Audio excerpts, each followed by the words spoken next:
you. Thanks everyone for being here. Happy birthday, Kyle, for yesterday, or maybe the day before. Much appreciated. Thank you. You are very welcome. Very welcome. And welcome, Trevor. Thank you for joining us, my friend. It is good to have you online. Now, just so people are aware, I think the channel might be full again. I just saw a message. I don't know why that keeps happening. I guess we'll have to figure it out, or maybe it's I need to open this up for it to be a larger audience. So maybe we'll give that a shot on the next one more than anything. But Trevor is here for the next hour with us, guys. So if you have any Trevor specific questions, earlier is probably the better time to get that out. And am I right in assuming that you're recording this, Kyle, or someone will put this out later? Yeah, I'm recording right now. Perfect. All right. Well, apologies to anyone who can't get in.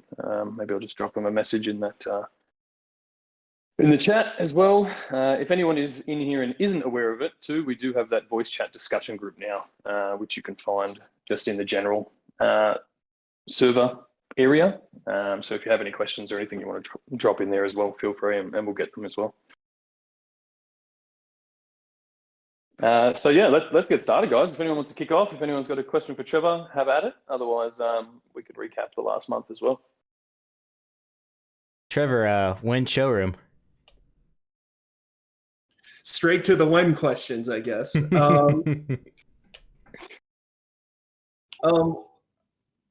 not going to put a date on it. We're working on it. It's still the what you guys saw that we put out. That's all concept images of the showroom. So it's coming along, but it's still fairly early. Though hopefully we can get it out sooner rather than later. Again, the non-specific answer. I know that's not what people are excited for, but yes, we're working on it. It's an active development. Hey, Trevor. I got a question like after our interview, and it's actually a pretty decent one. So when we had the demo app of VeVe, the one that Dave, you and Dan Crovers were showing, they had like a really janky version of the DeLorean. Obviously not the nicer version that we have now.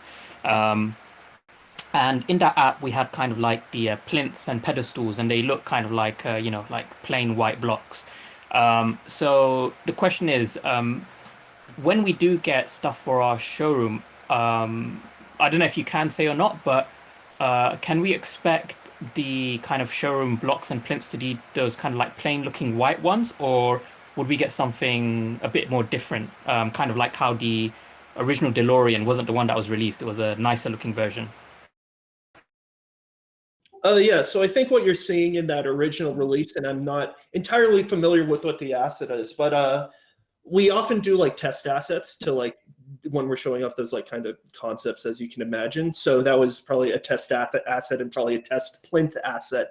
Our plan is to we're trying to achieve a specific and higher quality art style across the new showroom, the new gallery that we're building. And that will extend to those kinds of plinths and kind of decorative showroom materials, I guess you could call it. So yeah, I would expect the new one to look better than a plain white engineer art-esque box like you probably saw in the original one. Oh, just on that point of the showroom. So we've seen some really cool pictures where people like phase out of their showroom. And I think like when you do game development, I think it's called like a collider, where you have like a actual physical, properties on a wall, but we don't have that on the showroom. So you can literally walk through your showroom wall and end up like floating in space, which does allow you to take some really cool pictures. But is that, I guess that counts more of a bug than a feature. Is that going to get like removed in the new showroom, like, having that, I guess, more realism? I would count clipping through walls as a bug, not a feature as well. We should fix that, though. I do know people like using that exterior space to place their assets, so we're going to have to find our hope is that we'll find a solution for that so people have larger spaces to place stuff in. It's worth noting, I know we talked about like we're doing this showroom. I'm actually calling it version 2 of the showroom, but just like everything when we're building this app, it's an iterative process. This isn't by no means the last version of this. We're going to continue to build and expand upon the idea of the showroom, hopefully create something a little bit more extensible in the future so people can have bigger, newer more compelling spaces to put stuff in the future. But this is the first step towards that. So don't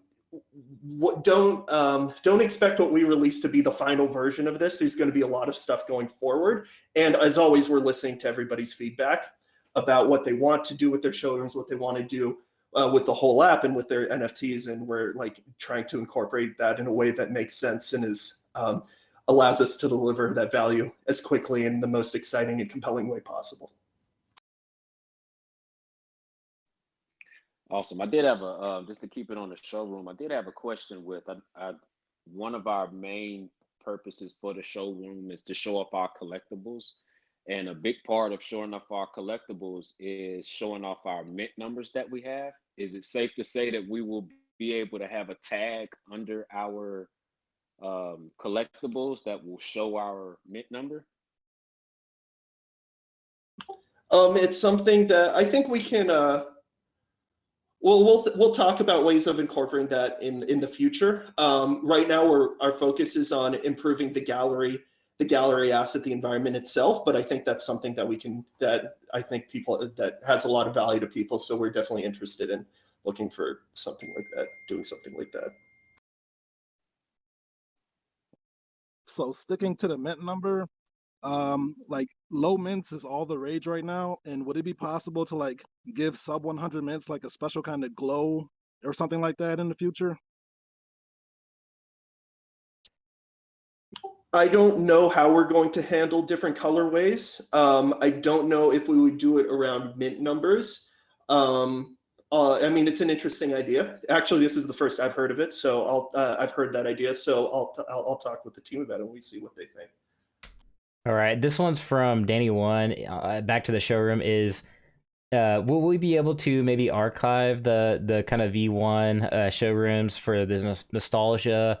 And a lot of people put a lot of time, of course, into their V1 showroom. So just maybe on that end, will we be able to maybe keep the V1 showrooms? So part of the plan of the new showroom is that it's going to have the same dimensions as the V1 showroom. So that way, if people have placed things in a specific way using the shape of the showroom, that shouldn't be affected. Obviously, when we bring in the asset, and we'll have to tweak it, but we're going to try to get it right. And then to the second part of, for nostalgia purposes, you guys, it looks like crap. We can do such a better job. I personally, I don't want to, because I'm not a fan of just having like, if we can offer something better, just having the jank in there isn't a good look, in my opinion. But it's, I don't know. That's an interesting question. I'll talk to but my guess is probably not. But I'll talk to Dan and the team about it and how they feel about that. I've got a question from Brock Trevor. It's just with unboxing blind boxes, for example. I know that stuff isn't released yet, but would there be any, I guess, possibility of having kind of effects that can be applied to your collectibles? And he's described it as how Team Fortress 2 effects work. I'm not familiar with Team Fortress 2, so if you are, then I guess that would make sense. I'm actually not familiar with the TF2 effects either. Sorry. Hey, Trevor. I'd have a question going back to the showroom. So for some of us, we love the showrooms, of course, but placing items is sometimes a little bit time intensive. So can we expect there to be some standard placement or standard sizing of collectibles in the version 2 of the showroom? We are actively working on new tools to help the placement of showroom assets. So working on transform, rotation, scale tools to be a little bit easier to use and have more consistent controls throughout the app. We're developing that in parallel with the showroom, so hopefully that stuff should be coming quite soon. With that, we're also trying to create a more consistent UI and visual language through the asset placement tools, so it's a little bit clearer what you're trying to do and what each tool is doing. That stuff is also is still in development now, so hopefully it'll be coming out sometime fairly soon. Again, I'm not going to put a date on it, but it's something we are actively developing. It's actually the first thing. I know we talked about having the intern come on. We have that game design intern, and it's one of the things that she is working on right now. It's the main thing she's working on. I've got a question for you, actually. I was wondering if there was any plan to allow people to move along the y-axis in the showroom. So do like a full free camera kind of thing. Yeah. Right now, the tool that we're coming up with isn't for that. We're still kind of using that first person perspective camera and kind of driving it by like almost like like if you are familiar with Unity, it has basically a character walk kind of, there's like a first person player kind of tool that we're basically using to drive the movement. It's since the walking in the showroom is fairly simple. I think Y movement and doing like free camera movement is something we could introduce in the future. It's certainly harder to figure out how to do like full XYZ motion, especially on mobile. So we'd have to explore different solutions for that. But it's an interesting idea, and I certainly see the value of it when it comes to building big, complicated like pieces with multiple NFTs. And then I just have one other question. When I'm putting similar NFTs in the showroom, sometimes like I try to make sure that they're the same size. Is there any way that there could be the ability to kind of scale the NFTs to be similar? Like, I don't know if that makes sense, but like drop all your NFTs and then just say like, okay, I want them to all be the exact same size of this NFT, and then they can all resize to be roughly scaled. That's a really interesting idea. I will talk to I'll talk to the team about that. Yeah, it's like kind of like snapping. Essentially, like on Canva, you can kind of like snap everything to one size.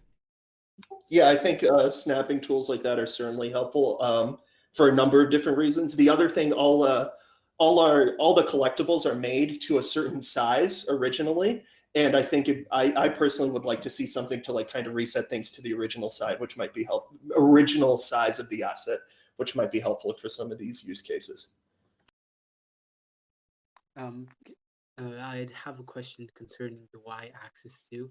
So in AR mode, as far as I know, we are not able to move collectibles along that axis yet.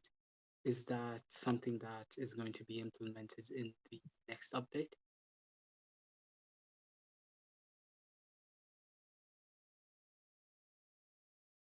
I'm assuming you mean snapping to like moving along y-axis or like Exactly. up and down? Up and down. Interesting. I'll look into that. I don't have an answer for that one right now, but it's similar. It's like it's an interesting idea, and we can look for a solution. Hopefully, a lot of the tools for asset placement that we're doing in the gallery can also be used in the AR viewer. So hopefully, all these things can kind of be solved with a single, more comprehensive solution. And again, these things are iterative. So it's like, just because we put it out now, this is like whatever version is just the version 1 of that feature. We will take feedback and continually improve the feature because we want it to be as easy to use as possible, since it is one of the main ways you engage with the app. Thanks. What's the most challenging thing that you're dealing with right now? Most challenging? NFTs that we're trying to release on a specific deadline, making sure we can get everything, basically making sure we can get everything ready and done in time in order to have it ready for that release date. That's definitely the hardest part. Regarding the look of the NFTs, I noticed when I zoom in on some of the shinier ones, you can see it looks like they're having like a photo shoot. Are you guys working on like having them reflect their environment that they're in? I was actually just talking about this with Dan about how we need reflection probes, which is a tool that can help us with that. So yes, this is something I am familiar with and something I am trying to we can try to figure out a solution for. It is a lighting related solution, which means we're going to have to balance the fidelity of the lighting against achieving a high level performance on as many devices as possible. But it is definitely something that we are looking at. Hashtag ray tracing. But yeah, next question I have real quick is you may have answered this already, but I was kind of fumbling with some OBS settings.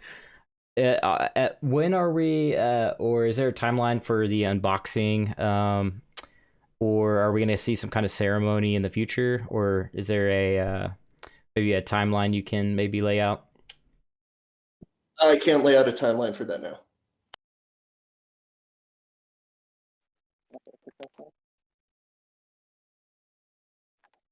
The for the Z-axis, Minecraft does, like, for the creative mode, there's like a button that you can enable, like an up and down button. That might be helpful for mobile. They do that for mobile. You could just download and see. The question that got asked earlier about effects. So Team Fortress 2, they have base assets, and then you have a bunch of different effects that you can, so it adds like another layer of rarity. It'd be cool if there was a blind box method to kind of get an effect that you could then apply to, like, say, a Todd or something like that. And so then that would apply either like a shimmer or a sparkle or even a fire effect or something, like an effect that could be added to it to make it like almost a 101 or very, very high rarity. And then they could be unboxed. So you'd have like a super rare drop of an effect that you could apply to any asset. I think that's a really interesting idea. Ultimately, blind boxes is more than just like the front end, the ceremony that you see. There's always, we have to building a system in which we can like mint blind packs and all that. There's a lot of stuff that needs to be figured out for us to deliver blind boxes. I think these are all really cool ideas. And of course, we're always listening to them. So it's like, if you're just keep shooting me stuff like this, I mean, it's still pretty early. It's still early on developing these kinds of features. It's something we're definitely excited about doing. I like the idea, and it's something that we can for sure look into. Yeah, I'm happy to give you a fire hose of ideas if you wish. Well, don't all rush me all at once, but what's your favorite? I was just gonna say, what's your top like 3 blind box or ceremonies, if you will, that's your favorite from other games or things like that? Well, the first one is going to be Legends of Runeterra because I worked on it. Other ones that do a good job. I actually do like what Top Shot does for their opening ceremony. I think they do a good job with it. And then in games, other ones that I really like, actually the one in what's the other? The Gods Unchained was pretty solid. Ultimately, it's one of those assets that a lot of people put a lot of time into. So pretty much any studio that's delivering it within their world tends to do put a lot of effort into it and build really exciting ones.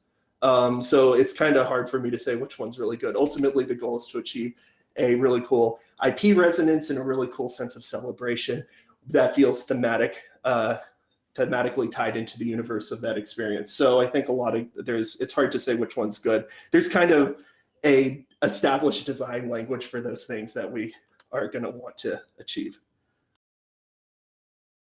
Hey, Trevor. Oh, sorry. Go ahead, Gail. No, go ahead. Oh, thank you.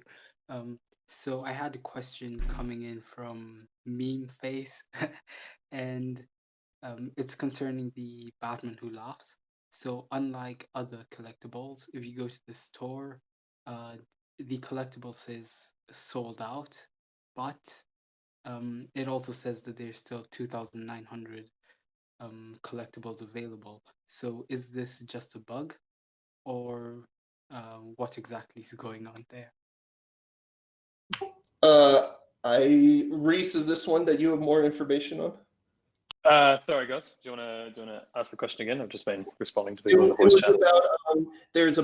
They were wondering if the Batman Who Laughs, is it sold out, or it says there's 2,000 collectibles still available. Do we know what wondering if that's like a bug or if that's intentional, or like what's the state of that collectible? No, I think it's a bug. I think they're still available. I was originally thinking that maybe they had paused sales on it so that we had some of those available for Comic-Con. But when I asked Dan yesterday, he seemed surprised by it. So I'm waiting on a response. It might just be something that Michael is doing in the back end. and they've just paused the sale for a moment while they're upgrading the engine. Maybe I don't know the technical back end there, but I'll ping Dan about it now while we're talking about it, and we'll see if we get a response. Can we get a hint on maybe on what the special collectible might be for the Comic-Con event? Hell no. I think that, no. But I think there will be multiple. I don't think I think there'll be, it's Comic-Con, right? And it's San Diego Comic-Con, so it's the biggest pop culture event in the world. We're obviously going to make quite a lot of fanfare about it and build up to it as a bit of an event that we are taking part in. So I think there'll be more than one. What that is and where it comes from and all those things, we'll all just have to wait and see together.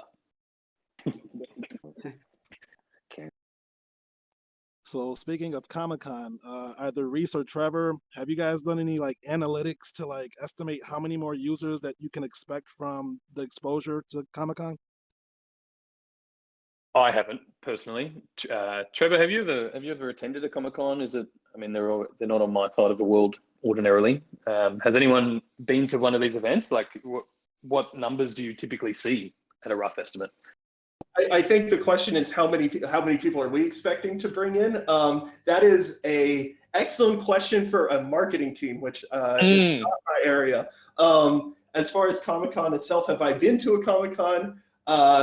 No, I've not. So I'm actually really excited by the fact that to go straight to being effectively, for lack of a better word, an exhibitor in a sense is pretty cool. I have been to E3 a number of times, so that's about the closest I've been to this kind of event.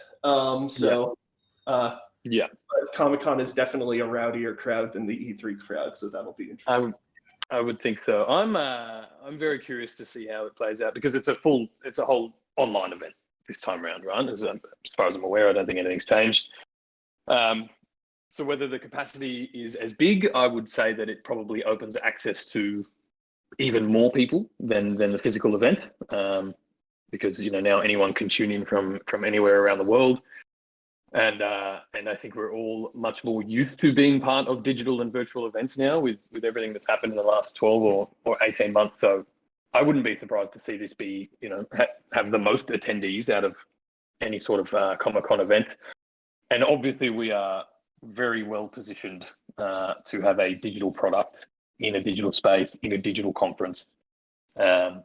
Anyone who sees our name can just go to their app store and download the VeVe app and participate and hopefully try to snag some of these exclusive collectibles. So no, I haven't run any metrics as to how many people we think we might bring in. That might, I think that's a hard thing to measure, to be honest, because we, one, don't know how many people will attend.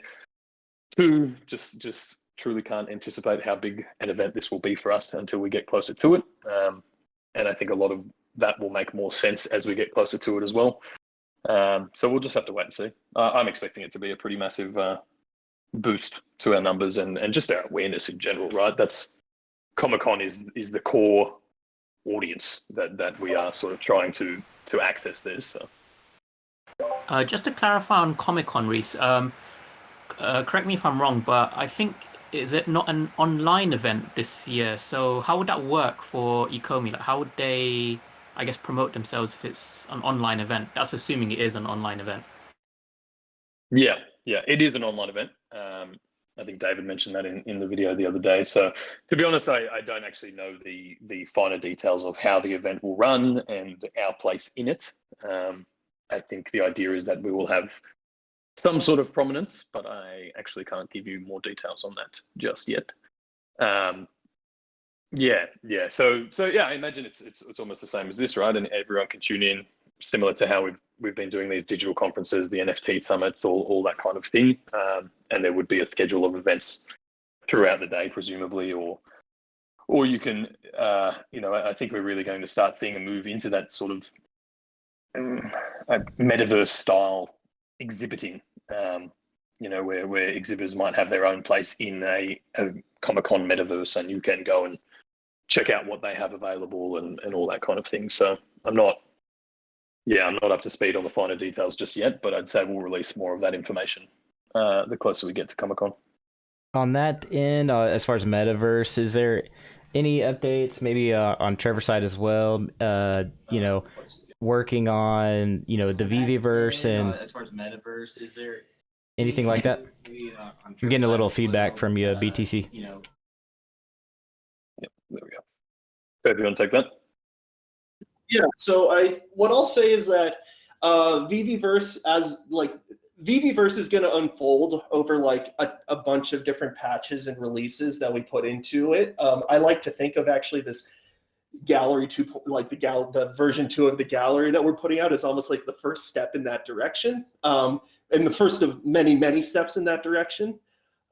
So hopefully some of like the kind of directions that we're thinking of going in with it will reveal themselves as we release more content related to gallery, related to metaverse, and some of that stuff will become more apparent. I want to kind of say that to also kind of set the expectation that don't expect like one day if one day the VeVe-verse isn't going to exist and the next day you're going to turn on the app and all of a sudden it's all there. We're going to do this we're going to want to take this in like an iterative process and grow it kind of in a more organic way. And also that's a way to do it in a way where, as opposed to doing a sudden grand reveal and then receiving all the backlash on what's working and not working at once, we'll be able to take it a step at a time, understand what we need to do, be able to respond to feedback and make improvements from there. So again, this is the kind of thing I like to think of, we're building all this stuff with the community and with taking their feedback in order to make sure that we're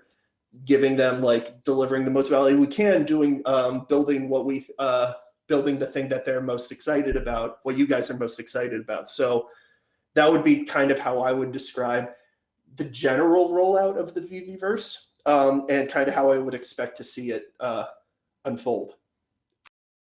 Hey, Rhys. So I believe I have a question that's more oriented towards you. So concerning Comic-Con, I believe that the Comic-Con that will be held in July is going to be online, but then later in November, there will be a special edition Comic-Con that's held, I believe, in person. Nice. So is VeVe only going to be partnering with the online edition, or may there also be a partnership with the in real life edition of Comic-Con that's going to be in November? Great question. At the moment, to my knowledge, we're partnering with the online one. We'll be at the online event. But obviously, Comic-Con is an annual event. And it's not like that audience that we are trying to reach just disappears after one of these things. So, you know, we're really taking VeVe on the road now, and we'll continue to attend these kind of events. As to whether we'll be at the live special edition later in the year, that really depends on the state of the world. You know, right now, sounds like the US is getting close to opening up. I know Canada's looking to open up by September, those kind of things. But Australia and New Zealand in particular, I don't think have any real plans to open their borders anytime soon. So it'll really depend on the boys' capacity to get out of the country and whether that's a practical thing. But yeah, I think we'll bring enough eyes through the virtual event anyway, and then we'll continue to attend these events as we move forward. I'm in Los Angeles, so if you just want to send me down there with a sign or something. Just a sandwich board? VeVe. That'll look professional. It can just say showroom V1 at the bottom, so people know how different V2 could be. I mean, in all seriousness, though, I think Rhys does raise a good point here. This is the VeVe team. The Akomi team is very international. It's we're a remote team. We have people working on this all over the world, which is really exciting. But it also means we these kinds of things do, like anything that's a specific in-person event. Well, it's something I think we're all super excited to participate in. There are obviously logistical challenges that can get in the way of that, like if they won't let him off that continent way down under there. Sorry, Rhys. But it is something that we're all like pretty often talking about. So it's like if we're again, just like anything else, if we're not talking about it, we're not moving for it. That doesn't mean we aren't making plans or thinking about it or making moves to be a part of it. It's just there might be a lot of other extenuating circumstances that we can or won't speak to with relation to that. But it's definitely something like I'm super excited about, and it's definitely the kind of place I think we would want to be. So going back to the VeVe-verse, I know you guys have been grinding, getting the licenses and stuff for like 4 years or so. Can you speak upon how long the VeVe-verse has been in production? Like, when did you guys actually start programming and stuff like that? Not that long. It's, I mean, I think, again, I would describe it as we're on, if you call our current version of like the gallery, I kind of refer to it as V1 of the gallery. We're working on V2 of the gallery, as well as starting to work on some other features that help us move towards a more connected world here. More like more of that metaverse feel that people are wanted for. It's certainly earlier in development. I mean, and it's two wildly different things. Ultimately, the team that acquires licenses is not the same people that are building the metaverse or building the tech stack that supports the metaverse. So it's kind of an apples to oranges comparison, but still, it's a little earlier days on that. Going with the I'm sorry, was you talking, Rhys?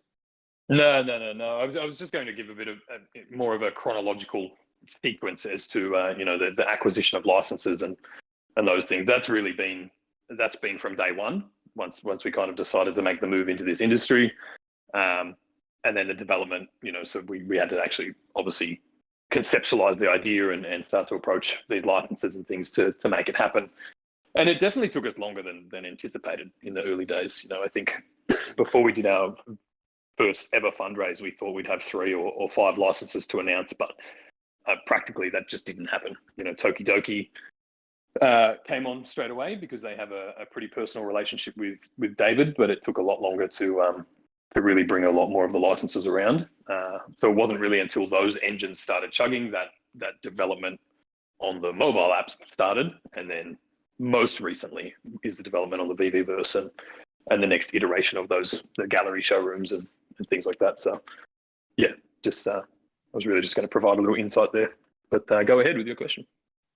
Okay, appreciate it, man.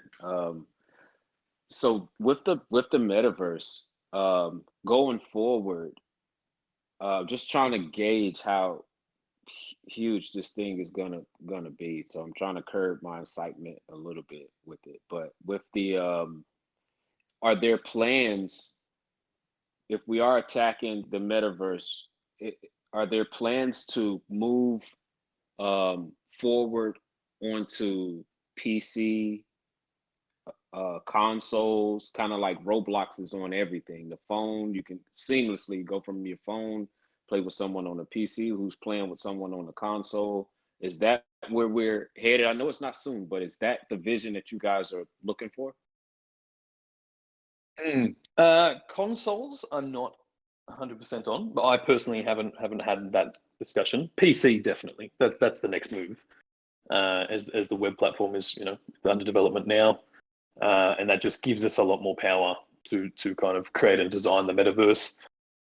From a technical standpoint, maybe Kay or Trevor, maybe you guys have much more knowledge on this. I mean, what is the transition between something that's available on mobile and PC to also being available on console? Do they run these days almost like a web browser platform, or is there extra? Yeah, so I will say I think what you're describing is there like a platform agnostic future in the sense that VeVe can be on every platform and you can move freely between it is something I would be really excited for. And I think if we want to build this in truly the most scalable and accessible way possible, that's definitely the direction we want to run in.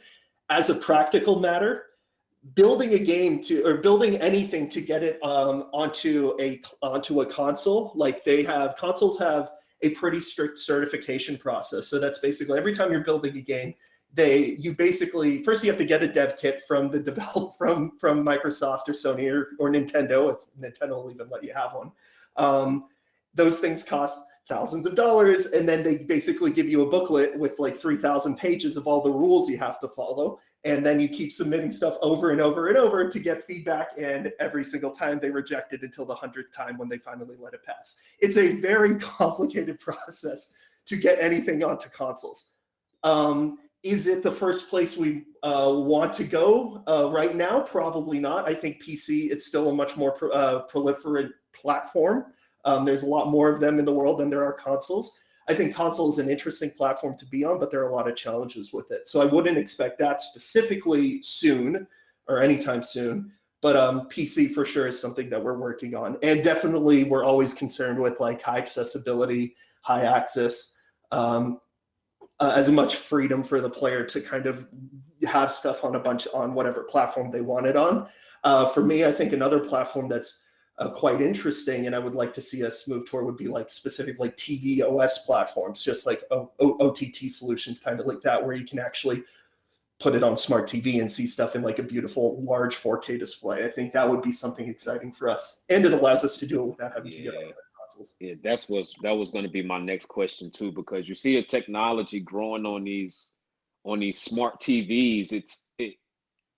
That would cancel out the console. I think consoles in general are going to be canceled out anyway, and it's going to be going to streaming before long. So that's awesome, man. And I don't think consoles are going anywhere too soon. I think the delivery of content to consoles is changing, and I think one of the coolest things in games in general is kind of the rise of streaming and multi-game subscription services. But there's some cool. I mean, we're still figuring out how we want to get into that space. But definitely, to borrow words from like how Sony and Microsoft speak, to like get into the living room is something that we're definitely thinking about. Do we? Oh, go ahead, Rhys. I was just going to say, Brock made a good point in the voice chat discussion, and just a reminder, if anyone has questions they want to drop in there, go for it. But I think we all probably see a future where consoles do become obsolete because they're replaced by wearables and those kind of things too. So that might be our into the living room moment when wearable technology like AR glasses become much more accessible and user friendly as well. So just a little addition there. But go ahead. You had a question?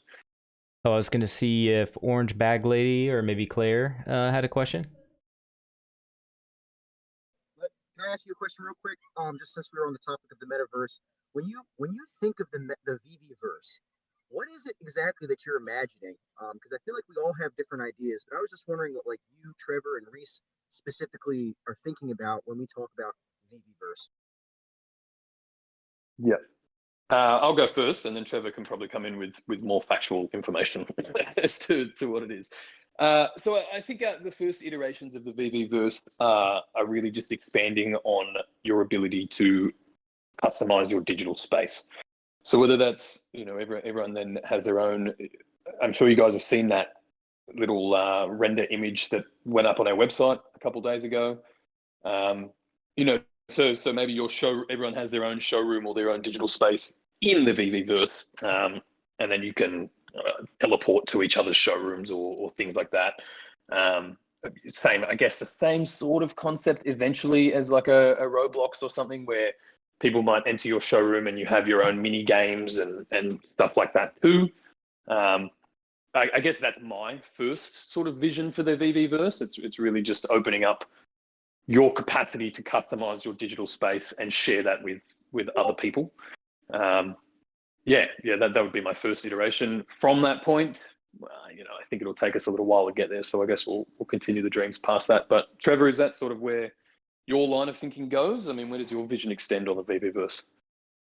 Oh, for me, I'm thinking in terms of what's the kind of experience we want to deliver and like what are the outcomes we kind of want to achieve with it.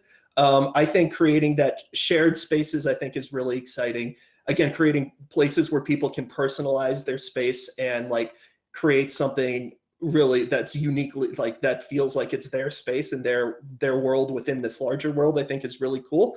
I'm also really excited by creating a space that really feels like aspirational to be in the sense of like, and I'm not, and when I bring this up as an example, I'm not like describing it as bad, because I actually think they're currently doing a really good job with it. But look at like Decentraland is something that is kind of that almost like shared space, but it does. I don't see the like a really wide appeal with it, because I think the style of it is kind of cartoony and a little kitschy.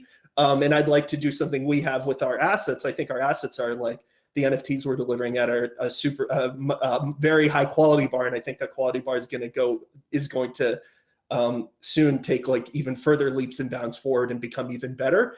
And I think we can build a space to match that, and creating that will create something that I think is really cool and exciting for people to want to be in. As far as the specific activities and the like underlying platform and tech that powers it, that is something that we have to develop and figure out how we want to build it. But ultimately it's about creating, for me, a space that really feels like aspirational, and someplace, like it has to be a place where you want to spend time in, just like whether or not you're an owner of content in it or not. Like I want to make something that's like exciting for people to want to visit, even if they're just like a tourist passing through, in a sense.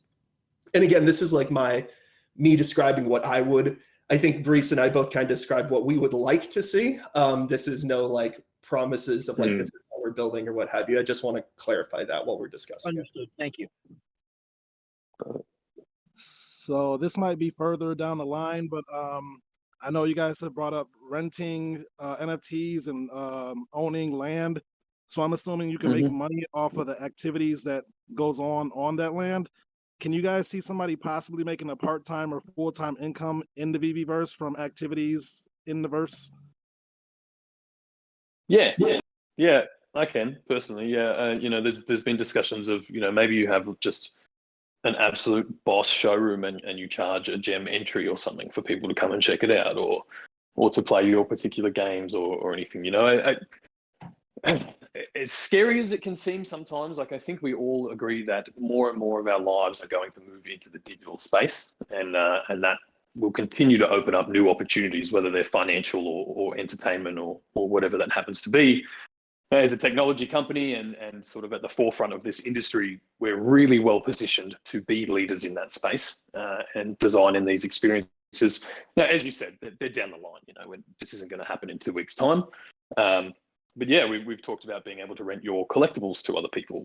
Maybe there's some digital photo shoots that take place with your DeLorean time machine, or maybe that's the new age rap video. I have no idea, but yeah, the opportunity to generate an income from this is definitely in the future. I think whether that is enough to survive full time, I'm not sure. Maybe that encourages people to spend too much time in the digital world. So we'll cross those bridges when we come to it, but we definitely envision a day that people can generate income using VeVe in its current capacity, and from the VeVe-verse. Yeah, awesome. And I think that's also why creating a space that really feels aspirational and compelling, not just to people who are already invested, but to people who want to get into it, I think is really important, because I mean, the thing that's going to drive that value is if the demand is there. So we have to build something that's compelling enough to make that demand happen. So, which takes time. Like ultimately what that basically asks is build the biggest, most compelling, most detailed version of like a metaverse out there, which inherently means probably the most expensive one and the most time consuming one to build. But that's I think that's how you get there, is by delivering something that's really like at the highest quality bar that we can, and a really aspirational space. Will we have avatars? And if so, would we be able to purchase clothing, shoes via collectibles to outfit our avatars? What's yeah, go for it, Jeff. I think avatars in terms of like characters that we can like effectively like that represent ourselves in the world.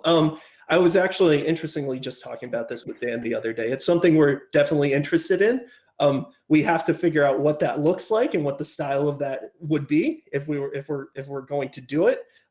Certainly having accessories and like different things you can decorate your avatar with sounds exciting, and quite frankly the most obvious and uncontrived way to monetize it, which is something that we have to think about as well.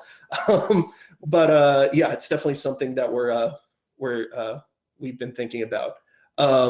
The goal is, for me, with a lot of this, is like we have like a lot of collectibles from a lot of different IP, and and the nice thing about different IP is you want to match the look and the feel of the IP specifically, but that creates a lot of inconsistency between different collectibles that we have in the system. We want to, with the galleries in the larger universe, I think that's the kind of thing that Decentraland does, even though the style is fairly simplistic, it's consistent. And achieving that consistency is something that we're really like, that for me is really important. So hopefully extending that to the gallery space itself, as well as to the collectibles, or excuse me, to the, like if there were avatars in this world, is something that we would be looking to do. Can you hear me, guys? Yes. Mm-hmm. All right, how you doing? This is Poor Man Print, a YouTuber. Hey, brother. Nice to meet you. Thanks for dropping by. I want to say I appreciate everything y'all have done so far. I got a few questions. Omi the Clown asked this question: what is the total number of users on the app right now? And was there a deletion of accounts last month in the Crackdown and Duplications? Yes. Yeah, I think there was in one of our most recent updates, and I think this one too. It will probably cut down on more sort of duplicate accounts, bots, emulators, that kind of thing. But no, there was definitely a crackdown on that. I don't know if they were directly deleted or just suspended for now, or what the punishment is there. But I guess that's on a case-by-case basis that Lucas and the support team will deal with. I think we're up to 300,000 accounts now, 300,000 users, something like that. I know that I saw that go out in the Ron English PR maybe. So yeah, I would say ballpark 300,000 would be the move, I think. That's awesome, guys. So next question is, when will we see video function, and is there any way to get rid of the red lines when in the app after placing NFTs, like multiple NFTs in the vault? Yeah, so the red lines, if they're still displaying, that is a bug. I think it is probably only affecting some devices, but might be best to, if that's affecting you or anyone else, just ping me a message or open a ticket, and we'll get the devs to look into it, because the red lines should disappear once you've placed your collectible. What was the other part of the question? That was pretty much it. The video function. When will we be able to do the video function? Yeah, that should be in the development pipeline soon. Trevor, is that something you manage as well, or is that more of a back-end dev thing? That's more of a back-end dev. That's more tech. Okay, cool. That's more a tech side. Yeah, I'll find out about that, because that is a good question. Obviously, we want to be able to offer in-app recording rather than just the screen recording your phone. And it was definitely in the pipeline early, so it's probably back on the table now. I'll ping Dan, and hopefully we'll have an update for next week. That sounds good. So my question is, I would like to hear more about the change VeVe's making with the Omi token, like its utility now. Yep. So if you don't mind, you're going to be around for a little bit. I know we've only got Trevor for another 10 minutes. So if anyone has Trevor questions, we'll do that. And then if you're okay we'll cover the Omi questions once he's gone. All right, I got one question for Trevor, or actually both of y'all real quick. What is y'all's favorite beer? I had to ask. I like how often we get this. Yeah. Man, I change my beer like every day. I don't have a particular like. Get out of it, mate. Foster's, it's not a thing. All right, let's just clear this up. Foster's is not. Just clarifying for people, Foster's is like the Bud Light of Australia. Yeah, it's not even though. It's like the Bud Light of the UK, because that's the only place I've ever seen it served. Like it's not. No, it's not. I can vouch for that. It's one of those. It's Australian branded beer. It's like Outback Steakhouse. It doesn't exist in Australia. It's just an American brand. It's 100%. Yeah, American branding. Yeah, absolutely. It's like all these Australian things. People think because there's a kangaroo on the side of it, it's come from Australia. It's a marketing ploy. So definitely not Foster's can answer that question. Yeah, I change beers depending on the day. I'm more of a red wine person, to be honest with you. Quite refined like that, red wine and rich mahogany smell in your house, and many leather-bound books. Many leather-bound books. Many on my If you want Kindle. the swill of Australia, you go for VB. Yeah, the Green Demon, mate. That's how you do it. I'm a Melbourne boy, so I know all about it. Nice. I did have a few That's not bad. questions for you, Rhys. I have Yeah, a mate. question. Star Trek. Everyone's asking about it in the chat.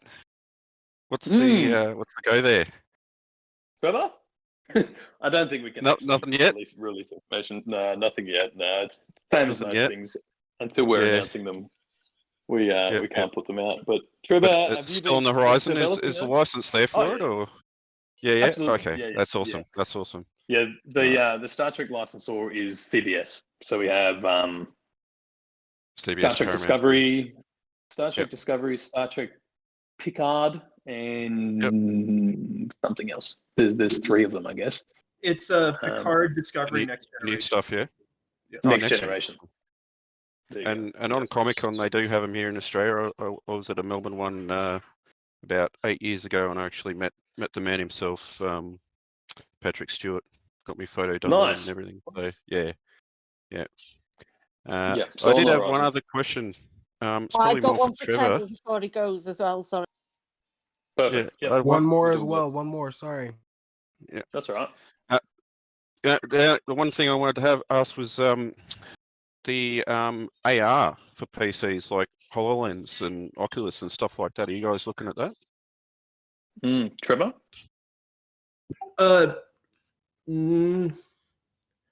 Right now, we're going to start with let's just get it onto PC, and then we'll figure out how we want to do AR functionality using PC. HoloLens is a weird platform for us to go after right now because it's so niche. And for me, again, it's like, let's see how we can make this as accessible as possible to as many people so we can get as many people in. So to have that vision, but then run in the direction of literally the most expensive piece of hardware on the fucking market. Yeah, no, That's the right dev kits are what, $8,000 or something? Yeah, $8,000, and then the consumer version, and I'm using heavy air quotes around consumer, is $3,500. But you can get a discount, all 50%, all the way down to $1,700. You can rent them for $100 a month, I think. Yeah, the point is, it's not free for a while on that platform. But it's something we want to have that functionality as many places as possible. Available to go across, yeah. And a platform agnostic future is ultimately what we want to move for. So just because if some feature doesn't exist on one platform, doesn't mean if you're on that platform, you won't have access to it, because hopefully you'll be able to access every things through multiple platforms and move things across. I mean, hardware is a delivery system for the software, for the VeVeverse, for all this stuff. That's like kind of how I view it. Yeah, absolutely. Look, if you get it onto consoles, I'll send you a slab of VB. Xbox. You'll be happy about it, trust me. I had a question. I want to go in order that people heard C. Russell Griffiths, and then who is the other person? I'm sorry, I missed the other person that spoke up after him. That's me over here with the diamond hands. Yeah, it's Claire. Maybe you haven't guessed, but I'm quite a big fan. But it's just really, when using the app, have you got plans to develop it? Because you are kind of limited. Maybe it's the amount I use it that I notice in how you can use it. For example, if the sun goes down, you can't get even a normal surface to kind of start the AR mode up. But also, I found out now that you don't actually need internet all the time. If you load the character into AR, you can take it to places where there isn't. But it's that difficulty of getting the surface. It's like when I was out on the kayak, I managed to just about do it on the paddle and nearly fell in, you know. I did see those photos. They were great. Interesting. I think what you're running to is a specific AR tech challenge. So I don't want to go to. We have we're using existing AR tech to make this possible, and so as that develops, because again, all the tech is getting better over time, those features will make their way into it. Specific to your question, because you brought up lighting, as everybody knows, one of my favorite things to rage about on Twitter. we are working right now on functionality that again allows you to adjust the position of the sun as well as the sun, so you can align your shadows, which will make me very happy when you guys post stuff. As well as set different initial lighting conditions, so that like if it's a sunny day, you can have sunny lighting with sharper shadows. If it's cloudy, you can have cloudy, like the more diffuse lighting to match that, sunset lighting, nighttime lighting. Those are things that should hopefully come with it. And of course, we'll take feedback to expand upon that. Again, everything is just the version 1 of that feature. We can continue to make things better over time. Thank you. I had a wee Trevor question, if I can squeeze it in before he has to go. I think we all know that. Oh, sorry. I think we all know that VeVe has a lot of applications for the future. But would you guys ever consider moving into the educational space and maybe creating something like David Attenborough's like most favorite top 100 animals, and like, or Neil deGrasse Tyson's like something out of a science book or something like that? It's sorry. Sorry, Joe. Oh, I was gonna say, it's like, for me, it's certainly an interesting idea. It's definitely not my area of expertise. But I mean, it's something like, if there's a demand for it, it's something I think we would definitely be like, it's a new business vertical. It's something, I mean, Rhys, take it away. Yeah. As you said, if there was demand for it and a place for it, then it's definitely something we could explore. But I guess one of the fundamental value drivers of our NFTs comes from the licensing. You know, and that's how we create that scarcity and that kind of thing based on that established sort of thing. You can't really, you know, no one owns the licensing to a cheetah or a lion or something like that. So yeah, you know what I mean? Like, as a collectible item, and this is just me, you know, ad-libbing at the moment, but my impression would be that as a collectible item, nobody owns the license to content like that. So it's the kind of thing that could be diluted or created on any platform, as opposed to giving up the ability to create collectability surrounding those items. Now, look, that might, you know, maybe who knows? Here's an idea, right? Maybe like Nat Geo decide they want to digitize all of their previous editions, right? You know, their magazines, their Nat Geo magazines, or something like that.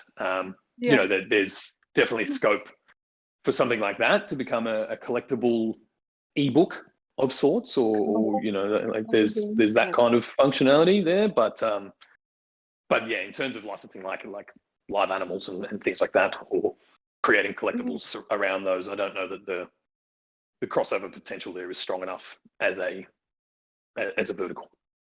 Yeah. Rhys, For Trevor, oh, sorry. I was gonna say, Rhys, and before I had to go, I know WTFYB had a question. I just want to make sure I get to it before I jump off. Yeah. Take a minute. Thanks so much, Trevor. I do appreciate you remembering me.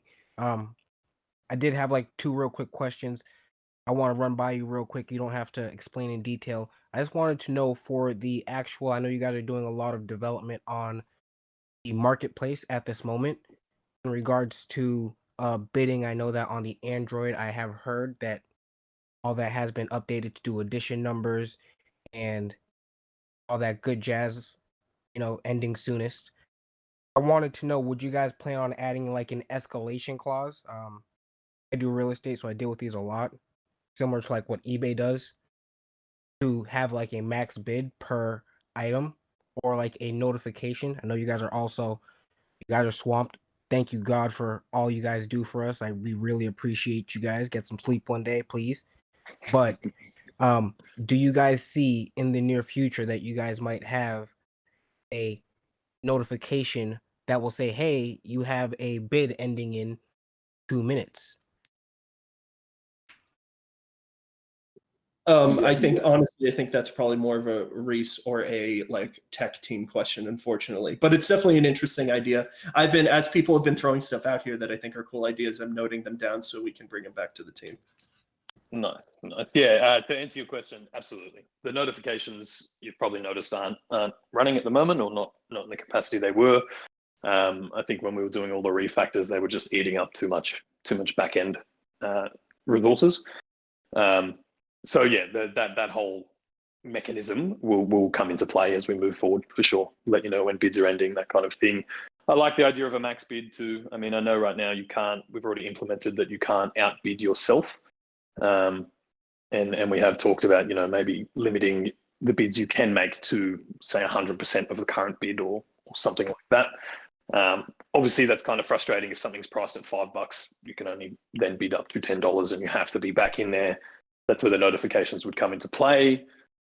So look, it's just a balancing game at the moment, and as you guys can probably imagine, the last 6 months we've thoroughly tested the system and what is working, what isn't working. Even when we rolled out the updates to the market last week for the sorting options, obviously that wasn't the best move because then it just lists all the auctions before the buy now, all those things. So it's always an iteration and always a work in progress. And if that is going to make the user experience better and the app run more seamlessly, then yeah, absolutely, we'll look to implement those. Got to run. Thanks, everybody. Sorry. All right, thanks, Jeff. Thank you. Appreciate it, mate. Thanks for dropping by. Cool. All right, guys. Well, that's all the Trevor questions. So we've probably got another hour if that works. Now, there's a few questions that have come in that I've just collected in the voice chat channel. So I might just cover those first. It might answer some of your questions anyway, and then we'll dive into the rest. So the first one that came in, Mark from VeVe Wiki, I think you might be in the chat already, but I'll ask and answer your question anyway. So you wanted to know that once ETH2 is completely up and running, will we stay on layer 2 for immutable or look to transition to layer 1? So just to bring people up to speed on that, the short answer is no.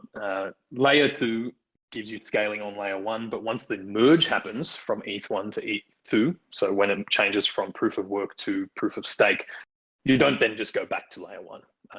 I think the whole user experience lives at layer 2, and that will continue to be the case once all of Ethereum transitions to ETH 2.0. I know it's getting a bit confusing with all the 2s and 1s and all of that.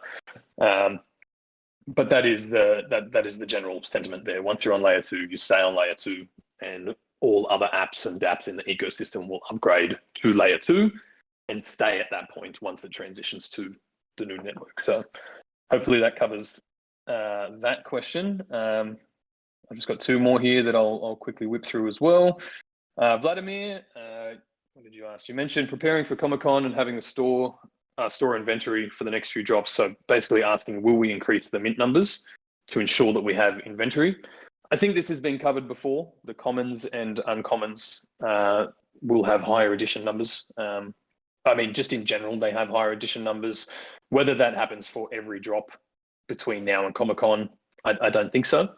It doesn't make sense to just up the edition numbers on every release. That will still be made on a case-by-case basis.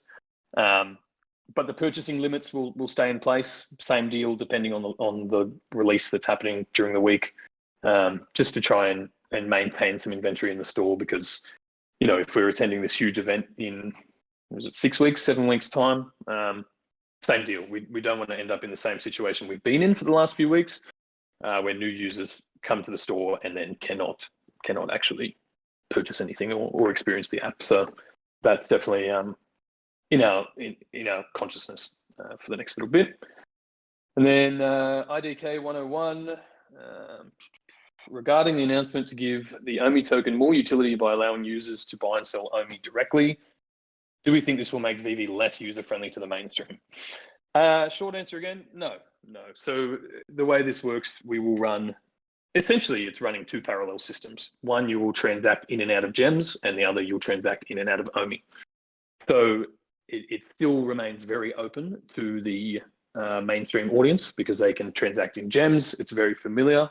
If anything, I think it pushes people into the OMI rabbit hole, because if they can see that in the market you can now list things for gems or OMI, you're going to want to. I think most people's inclination will make them wonder what that is.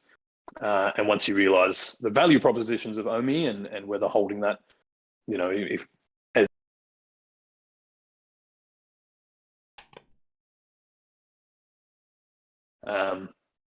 personally, I think that that's a really attractive proposition for the token. So no, I don't think it will cut out the mainstream at all. We are obviously very aware of that and trying to maintain that balance as best as possible, whilst also providing people ways to extract value from the platform and in the way that they choose to. So hopefully that answers that question. Let's open the floor, guys. Who's got the question? What do we got? I'll whip through those two. Hey, I do have one more question. I know that Trevor left, but hopefully someone can answer this on the team, or if I can shoot you over a DM. And now you know who I am. It's actually the name of my company. So nice. Yeah, hit me with the question, and if I can't answer it, we'll come back to it. Yeah. So for instance of this was the question I was more suited towards Trevor, but for the VeVe verse, I know you guys have a very expansive realm in mind. Would it be more of like buying land in, like, for example, Decentraland, where you can buy X, Y, Z and have this space and build on it? Or are you guys working with like Niantic, for example, who's been collecting AR research for the past 5 years now from all over the world from Pokemon Go? I'm not sure if you guys have anything in the works on the back end for VeVe's VeVeverse. I just want to know how expansive it might actually be. It's a great question. It really depends on the time horizon you're looking at it with. I think initially it will be more of a Decentraland style. Maybe you can buy land to build or expand your showroom and your own mini games and that kind of thing. Maybe the licensors end up with their own. I've heard people throw out ideas of like their own little digital theme parks and things like that. So maybe there's opportunity there to bring in the actual IP holders to create something in the VeVeverse as well. I don't think that will be anywhere near the first iteration of it, but could be later. Dan mentioned in a video a few weeks ago the possibility of an augmented reality overlay, like almost overlaying parts of the VeVeverse in the real world. Now, I don't see that really being a practical future until wearables are a practical item. And I don't know what the time horizon on that is, maybe 5 years or something before they're really breaking ground, and whether that, whether the capacity to overlay a virtual world on the real world is available then. I just don't see the tech quite being there yet. But in a long enough time horizon, 10 years time, you have wearables on and look at your actual house and it looks like a castle because you're seeing it in the VeVeverse or something crazy like that. Like, that's what I'd love to see. I'm not at all committing to or saying that that's where this is going, but it really just depends on how far out you want to zoom the lens, I suppose. So thank you so much. Going back to the people who are using scripts and bots, I'm assuming they got some pretty good collectibles by doing that. So can you speak upon what's going to happen to their collectibles if they get banned from the app or whatever? I actually don't know. I don't have that knowledge. That's a Dan thing to deal with. I guess it will depend on the capacity, what was taking place, how it was taking place, how long for, all of those kind of things. Obviously, it's a breach in the terms and services, so we have every right to hold on to those things. But it's a pretty delicate subject. We are dealing with people's money and things that people have committed to the platform. Obviously, for the rest of us that have been using it the right way, it's really unfair, and I'm sure that the little inner demon in us would like to see everybody punished for it. But as to the exact punishments, and like I said before, I think it'll be a case-by-case basis, whether it's account suspension, complete ban. I'm not 100% on that just yet.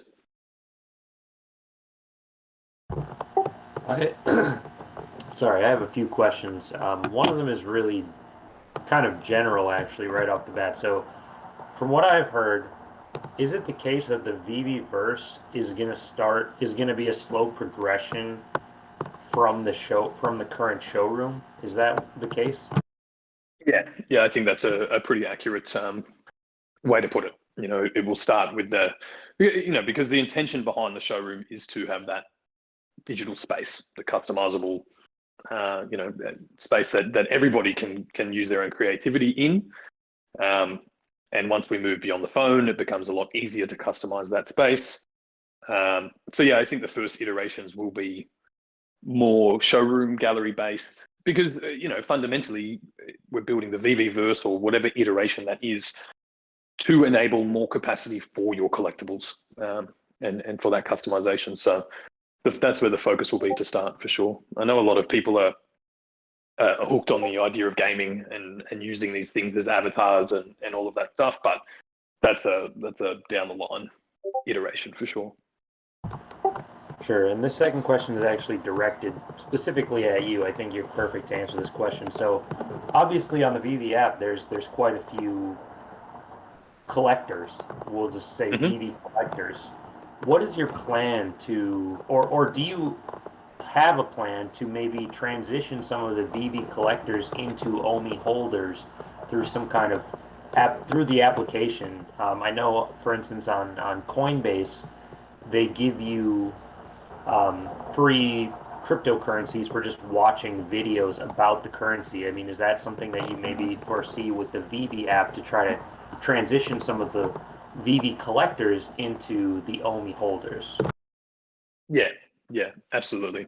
It was always spoken about when we were first launching this, that the app was built and targeted to the mainstream, but once they become more comfortable with the idea of digital collectability, then we can handhold people through the rest of the ecosystem, which obviously includes the OMI token and things like that. But yeah, I mean, this whole industry is so nascent. Really, digital collectibles, maybe outside of VeVe and Top Shots, I think it's fair to say we're not really mainstream yet. I think most of our audience has come from the crypto crowd or friends and family sharing it, which is pretty incredible. But I think the first step has always been to really push the value propositions and the narrative behind digital collectibles and collectability and the reasons why they are valuable, and then walk people through the rest of the ecosystem. Now that we're moving to direct OMI listings, I think that part of that job will be done for us anyway, right? Because I know that would be enough to pique my curiosity and wonder what that is, especially if you feel like other people are getting a better deal than you, which is fundamentally the case if you're using OMI. I think that's enough to start walking people through it. And just as a generalized kind of look, the whole narrative around crypto has changed again in the last, call it 8 months, I guess. And obviously that's predicated on the number going up, right? That's what gets people interested. But every time one of these bull markets happens, more people stay involved in the ecosystem. And over time, we've seen that upward trajectory of adoption anyway. So I think same deal, right? As licensors, as collectors, as fans, everybody becomes more comfortable with the idea of digital collectability and the crypto ecosystem puts those puzzle pieces together. I think people will take that journey anyway. But yeah, we do have plans to walk people through the ecosystem if they're interested. Have you guys given thought to creating a default NFT upon downloading the app so people can have something to mess around with right off the bat without having to pay? Yeah. We've talked about things like that without having to pay, or just so affordable, that people can just come in and collect it. Maybe it's like a VeVe logo or a badge or just something to be able to use the AR and the features, right? Because that's what we really found when we were running out of inventory, or when we were selling out all those drops.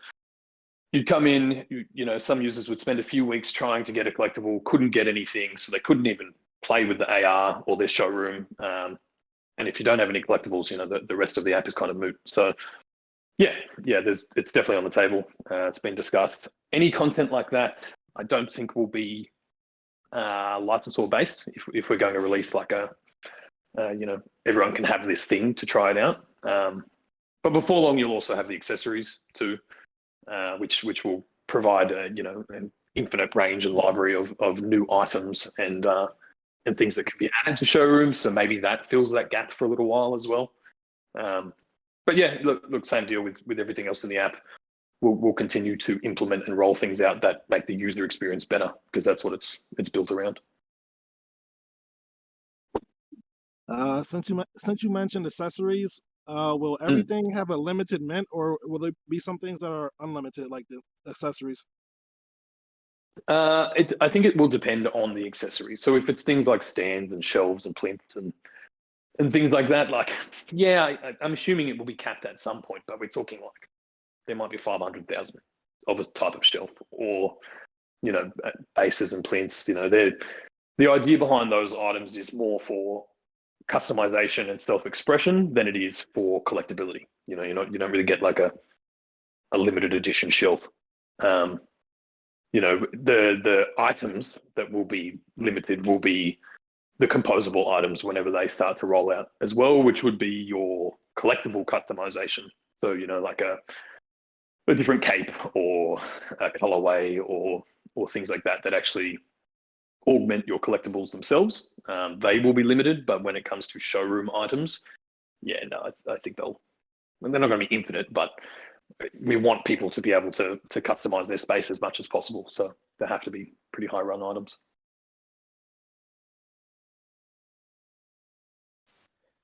I did have a question. I'm sorry, you can go ahead. I'll follow up after you.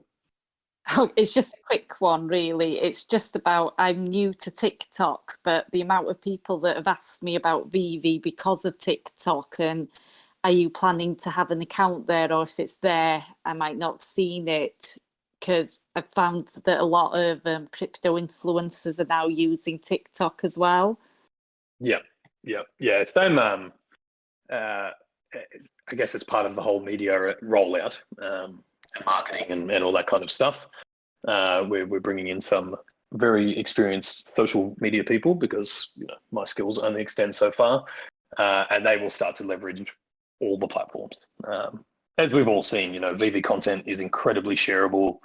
The amount of user-generated content that comes in every day is just, it blows me away. The memes, the videos, these things that I've been seeing in the last 48 hours just have me laughing all day. And that's the case, you know, across all social platforms. So the more exposure we can get and the more audiences, the better. When it comes specifically to TikTok, I think that with each new platform that rolls out, the generations that are using it get younger, you know, and I think that people have migrated from Instagram to Snapchat to TikTok. There'll be something else in 2 years' time that changes just slightly, and we want to definitely be leveraging those audiences and trying to stay ahead of the game there. So, yep, I think you'll see VeVe on TikTok before long for sure. Awesome. My question was about, partially was already answered.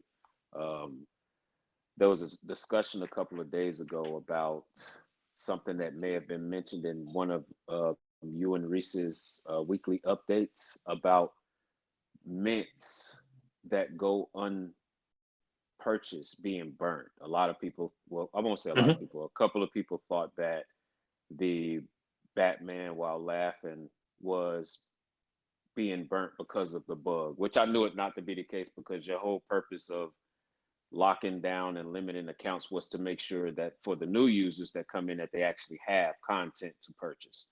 But I did miss that, and I went to look for that in one of your in the previous couple of announcements, but I couldn't find it. So if it was a thing, could you restate or kind of explain that to me? If you don't mind, Yeah, absolutely. Absolutely. Yeah, we definitely spoke about it more 6 months ago. And then David spoke about it in the recent video with myself, Dan, and David, just to kind of reiterate. So, yeah, I think people, it's really only people that are trying to quick flip these collectibles that are worried about them not selling out, right? Because they think that gives their collectibles instant value. And David made a good point of saying that, you know, if the price of collectibles, you know, goes up 5 or 10x the day after we're selling them, we haven't priced them right. But to the same effect that, you know, so we up the edition numbers for more content to be in there or to balance that out. But if we overshoot, you know, if there are items in a store that are in there for 3 months or 6 months and just genuinely aren't selling, you know, there's no intention behind say like we're keeping inventory for Comic-Con or things like that, then we can just retire those collectibles.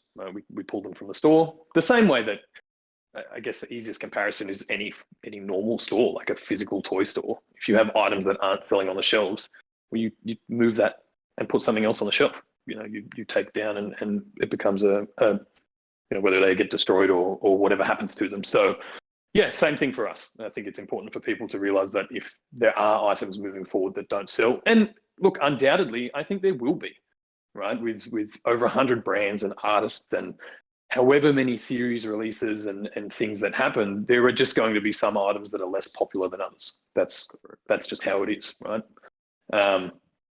So yeah, we absolutely have the ability to just retire those from the store, which is what David was saying in that video, that we could see a day that the commons or the uncommons possibly become rarer than a rare, when it comes to edition numbers or something like that, because they can be retired from the store. And I think that happens in the physical collecting world too. Now, look, realistically, if we're minting 1,500 ultra rares and 20,000 commons, unless only 1,000 commons got sold, it won't just instantly become more rare. But over time, as those collectibles disseminate through the community and the holders of them are spread further and further out, and there's more and more people, those items stand to become rarer as a collectible. Same way, I guess, in the physical collecting world, that over 10 or 20 years since a product is released, well, yeah, a lot of them do just get thrown out. They were kids' toys. They were, they were this or that. So an item that may not have been that desirable originally is now, because there's only 100 left or something like that. So does that answer your question? Perfectly. Nice. Okay, appreciate it, man. Thank you. No problem. Take a few more from the floor, guys, and maybe we'll wrap up the last month as well. Just it was huge, but yeah, hit me with your questions and then we'll get to that 10 minutes or something. I got a question about animated NFTs. Is there a certain group of NFTs, let's say like the Batman Black and White, that will never be animated or will all be animated eventually? Or can you speak to that?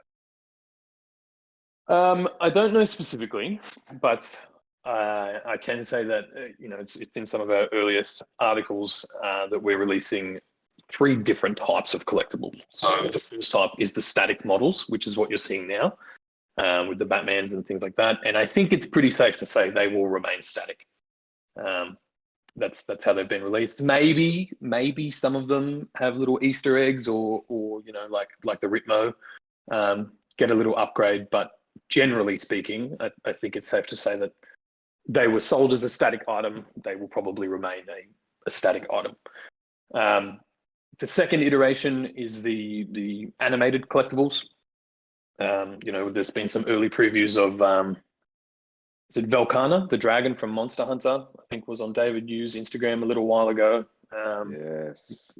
Yeah, which looks pretty wicked. I don't know on that. Knowing that one, man. Huge Monster Hunter fan. Valcana, Black Diablo, all of those awesome collectibles. I know. Oh, awesome collectibles, awesome IP.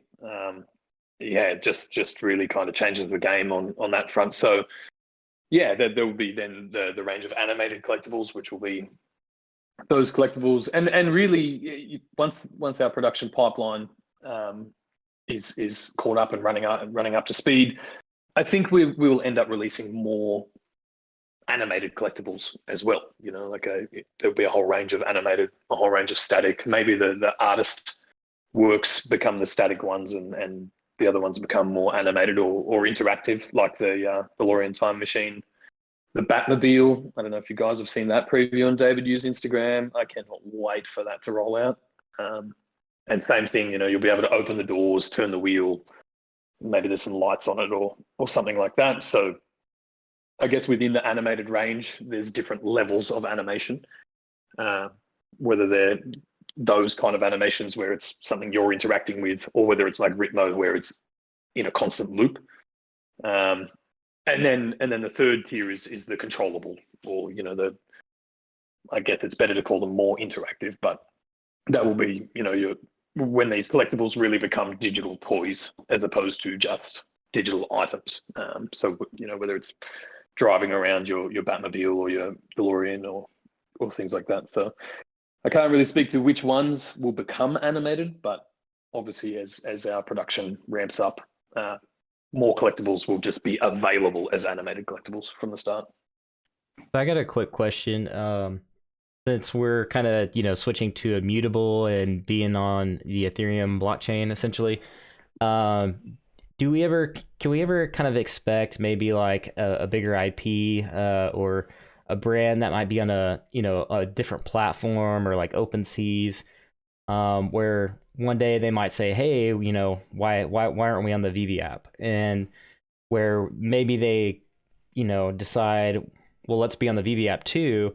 Can we ever see outside brands, or maybe brands specifically that aren't on the VeVe app currently, also be on the VeVe app one day? Kind of referring to the last, I guess it was the NFT summit where the F3 guy, Matthew, was talking about kind of something like that, where, maybe one day, can you kind of speak to that if you know what I'm getting at? Yeah. I know what you're getting at. Yeah. And yeah, absolutely. These companies are licensing companies, right? That's how they make a lot of their revenue these days. And it's by essentially renting out their IP to different brands or companies like us. So some brands, say F3, I think, I can't remember what blockchain they were already associated with. The terms of those deals would have an end date on them, at which point, that brand themselves, the IP holder, would decide if that, the ongoing partnership is suitable for them. It also depends on the capacity of that agreement.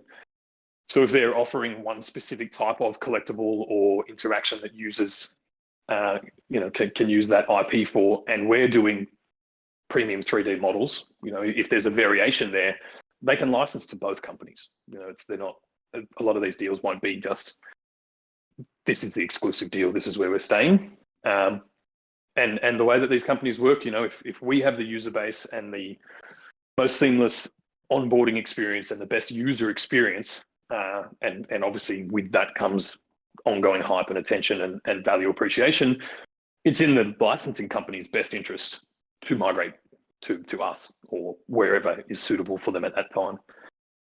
So yeah, I don't think, like, it's not like the game has been lost if a brand you know and love is on a different platform, because there will always be capacity for these companies to make their content available on VeVe. Appreciate it. No worries. I have a quick question for you. Will we be able to sell sets anytime soon? Soon depends on how soon. I'm not sure on the timeline on that, but yeah, it's definitely in the works. I think we'll get over these market sorting and implementations first, and then hopefully get a bit of an updated roadmap from Dan as to the next planned developments. I think I've mentioned, and we've mentioned a few times, that we've recently welcomed a whole bunch of new devs, and they're kind of up to speed now, which has opened our capacity to roll out these things much more seamlessly. But I don't have a timeline on it. I can't say it's not going to be this week. I can tell you that much. But and one other quick question about the Master Collector program. It's been mentioned that maybe you don't need a lot of sets or all of the sets to participate. Can you give any insight about how points might be gained, or how that might look otherwise? Yeah, sure. So points can be gained, or will be gained, through a whole variety of things. Obviously, yes, collecting and completing sets will earn you XP points, but so will sharing photos, so will liking and commenting. It's obviously as a layer of gamification, we want to make it enjoyable, but it's also part of the app retention strategy. If you can earn points for daily streaks or something like that keeps the user coming back to the app, there's going to be all of those kind of options as well. So there'll be a range of ways that you can earn points towards your Master Collector ranking, and there's a range of collector rankings, right? Like, I don't know how many, but let's just say there's 10, and once you get to 10, you're a Master Collector. But on the way up, you might be a junior collector or a senior collector or something like that. So yeah, depending on the ranking, the activities to earn points might change. All of those things too. So look, collecting, obviously the core function of the app is to build a digital collection. So you will obviously earn points from that. But we don't want that to just become something that prices everybody out either, right? If I come in and I have lots of money and can afford to just buy everything in the market or everything in the store, well, then it's pretty unfair to the little guy who can't do that. So we need to, there will always be a balance there between, earning points for activity, earning points for economic spending, and whatever comes of that. Great. Thanks a lot for your time. No problem. So, Rhys, I was wondering, do you know if there's any more Easter eggs coming out in regards to the Season 1 collectibles? It was kind of hinted that there was more than one. I know we saw the Ritmo animation. That was super exciting. Can we expect to see some other surprises coming out here in the following weeks? I don't know if there'll be Season 1 or Season 2 or which bits and pieces will become Easter eggs. I mean, the Ritmo was a surprise to me 2 days before it happened. So yeah, I mean, all I can really say at this point is there will be other Easter eggs and other little fun things, but as to which ones and where, yeah, I'm not 100%. So, Rhys, I'm a competitive guy, and like when it comes to the Master Collector program and mini games that you guys might have for us in the app, are you guys gonna have some kind of leaderboard so we can know where we stand amongst all the VeVe users? Yeah, maybe. Like it's definitely been requested and spoken about. The only thing there, or the only hole I see in that, is that there might be a lot of users that don't want you to know how big their collections are or what status they're at. So yeah, I think it's probably more likely that we'll see little secret clubs spring up. If you're a level 5 collector, there might be a separate chat room for you guys to have a chat, or if you're a master collector, there might be a separate chat room for those guys. Yeah, I'm not sure about the leaderboard thing. Maybe it's something you can opt in and out of if you want to see where you're at there. And fundamentally, I mean, a leader in what, right? Like, if the goal is to become the master collector to then receive all of the benefits and incentives that provide, well, once you're there, you're kind of there, right? There's no like number 1 master collector, or I guess from a competitive standpoint, there is. But there'd have to be some underlying functionality or purpose for the leaderboard for it to be a viable thing. I was more so speaking to the games. I mentioned the Master Collector program, but I was more so talking about like mini games or whatever inside the app. Oh yeah. I think any mini game like that would operate the same way that normal games and things do. Like, I don't know, maybe you go into someone's showroom and they have like a little pinball machine or something, and it always had the scoreboard and the winning scores and that kind of thing. Like, yeah, you could definitely have something like that, depending on the game and depending on the iteration. That would be amazing. Hey, Rick. Yeah, go for it. All right, quick question. Which this question sparked another question that I had previously that I forgot. So you stated that in the future we're going to have the capabilities of seeking out mints and then possibly offering a trade to someone, which would mean that we would be able to put the mint out there and send trades. Let's say if I have a very popular mint, is there a way for me, the mint holder, to go private so that people can't spam me with trades if I have a real low mint or real special mint? Is that something that we can turn on and off as the holders that takes us out of that loop? Yeah, I would think so. I mean, all of this is just ideas and speculation at the moment. But it's been discussed that, maybe people can, if they're in your showroom and they can tap your collectible and it will come up with the edition number and that information and maybe make an offer there, maybe that's an iteration of the VeVe-verse. Until something like that becomes available, really the only way people can send you offers is if you're listing your collectible. So it's not something to worry about in the short term anyway. But yeah, any implementation like that we roll out, we obviously don't want you to then your phone just to be going off every 5 seconds because people are spamming you with junk bids or whatever. So whether it's a way to toggle in and out of it, it might be as simple as, you know, you placing something in your showroom or something you own, and there's a little toggle that says, you know, accepting offers or not accepting offers. Yeah, like a trade block. Yeah. Just to make it, you know, I think that would be the easiest way to do it.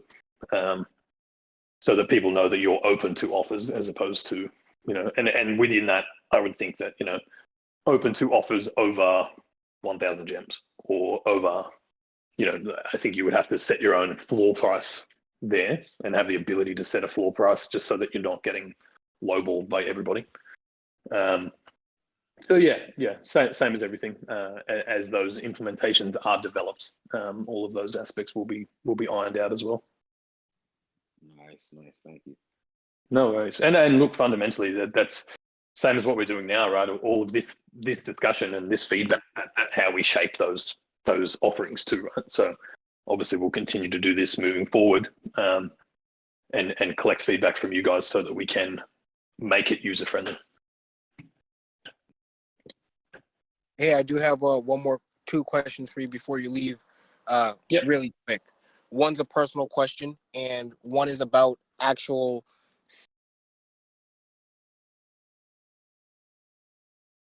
Oh, just lost you there, mate. Oh, sorry about that. The first question was about staking, and the second question's a personal question. But the first question is, when would that be implemented? If you have a general date, I know, you don't know everything. And also, would you be able to stake items, or is it just going to be only tokens compared to VeVe collectibles? Yep. The first iteration will just be tokens. When end of the year, maybe, like later in the year. It's not, you know, there's a lot of things to implement and roll out between now and then that I think will provide more value to the everyday user. Obviously, as token holders, the sooner the better, for all of us. But if obviously the staking can't roll out until the master collector rolls out anyway. There's no real point or value prop there. So once that's rolled out, maybe we'll have a better time horizon and timeline on it. When it comes to staking the NFTs as such, within the app, I don't think it's part of the plan. But once we move to immutable and you can move your collectibles outside of the app, which initially will be through the immutable marketplace, I would assume, and then anything else that they become interoperable with, or as more apps move to layer 2. And maybe you guys have a bit more knowledge in this field than I do, but I've definitely heard discussions of being able to use your collectibles as collateral in DeFi, and there's definitely liquidity mining programs that surround the NFTs. It's not so much a staking of the NFT, but if all the resos have a floor value of, let's just ballpark it at 20 grand or something, then you might be able to send that out of VeVe across the Ethereum blockchain into another protocol that supports the same ERC 721 standard and lets you, say, borrow against it in Aave or a protocol like that. Now, I don't think those protocols are at that level yet. I don't think the platforms are there, but I do think that is part of the future of the NFT industry. And if we have the best collectibles and the best IP, which we do, I think there's a lot of opportunity there. Okay, perfect. Thank you. That's actually been very. Yeah, no worries. I might dive into a bit of research this week and see if any of those things are available yet. Anyway, yeah, I mean, fundamentally, as a collector within the VeVe app, you kind of are staking your collectibles, right? You're holding them, whether you're holding them for enjoyment or holding them for value appreciation or whatever. But you don't want to incentivize people to just never let go of them either if they're holding it from a value standpoint, because then we don't have a market. If the rewards are too high for never selling or doing nothing with your collectibles, there's no secondary market, and that's no fun for anyone. So there'll be a balance there as well. So I saw you on Twitter talk about Gods Unchained, maybe a tournament there. Could you maybe elaborate on that one? Yeah. That was just a throw-out idea, but I was playing Gods Unchained last week or the week before, and I think I mentioned previously I dabbled with it before Ethereum gas fees got way too high, but now it's a pretty seamless experience. I don't know. It could just be a fun thing to do. Have you guys experimented with it? Is anyone a player of Gods Unchained? I started an account up when you guys mentioned it the last time, but prying my kids off of the Mac right now is a task. So, mate, get them to play. Yeah. Now, is that a child friendly game? Yeah. It's like a Magic the Gathering style game. I mean, yeah, as long as you're okay with seeing cards hit other cards. I'm sure your kids would beat all of us at it. For sure. We might have to put them up there and let them recoup some of this food money.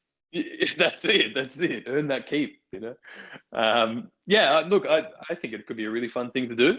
Organize a community thing, bring more awareness to Immutable, bring more awareness to the capabilities of the chain as well, so that people understand a bit more about why we're making the move. I think would be very beneficial.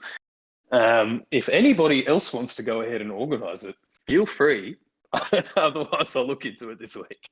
Yeah, Granola has already got this Granola Games thing going on, so maybe we'll hit him up and see. But what would be a good starter pack or starter? What do we need to kind of get started in that? Once you go through the tutorials, I think you're given some starter decks. You open some packs up, and then the more you play, the more you get. I actually don't know if there's packs available for sale at the moment. When I was looking the other day, it looked like all their sort of season 1 decks had been bought. So we could always just make the rules a very simple, like you can only use the default decks. I mean, I'm running under the impression that none of us know what we're doing anyway. Nope.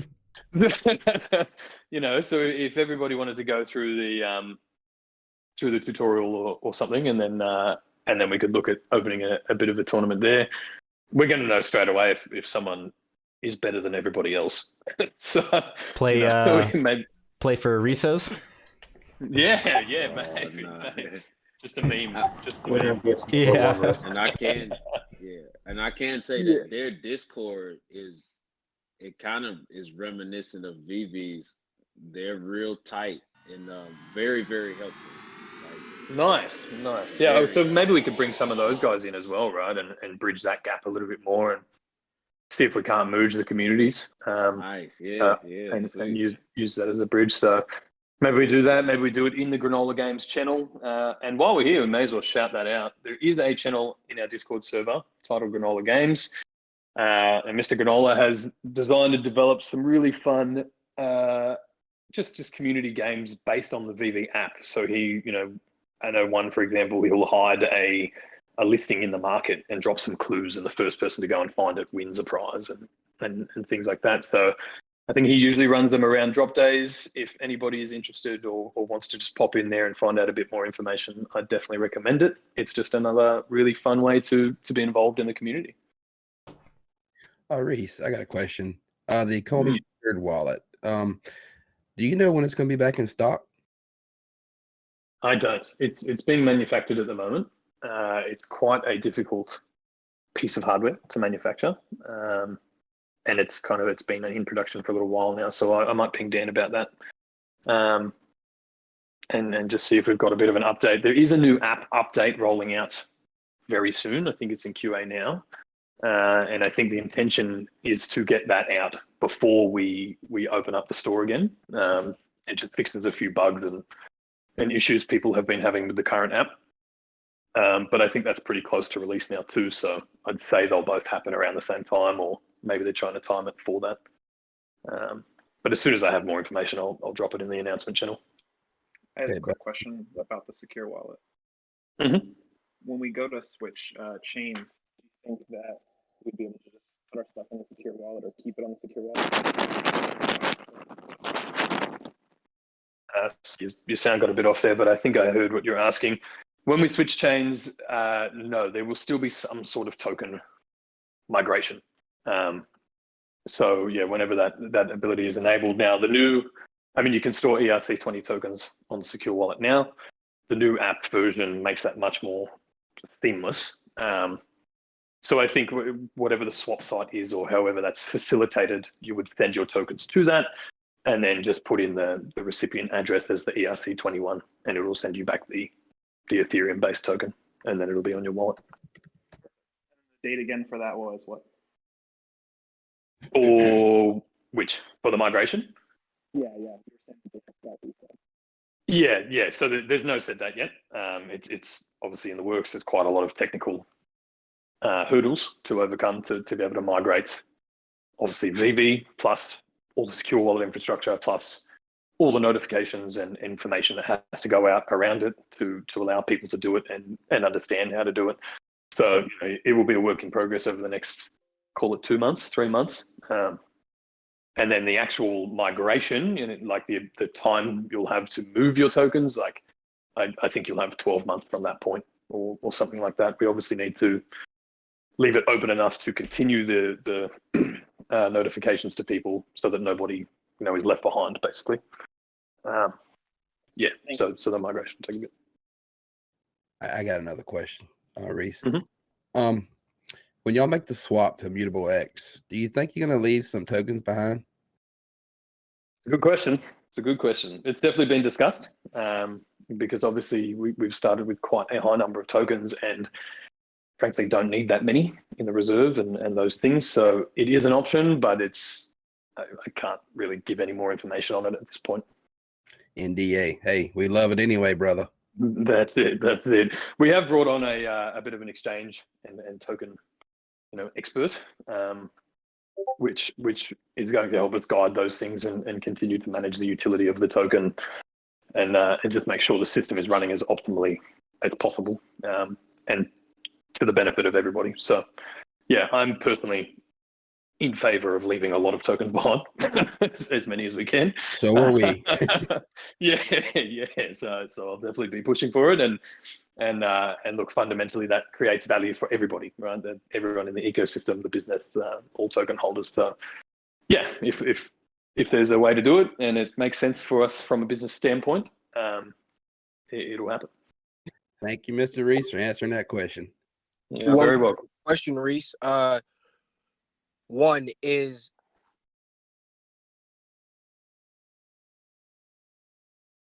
I lost you there, do mate. you believe that the 3-second banner time after you place an auction that disables you from doing anything else will be addressed in the next few updates? And second question, if you were to go all in, like balls to the wall, would you prefer collectibles on the VeVe app or only tokens yourself?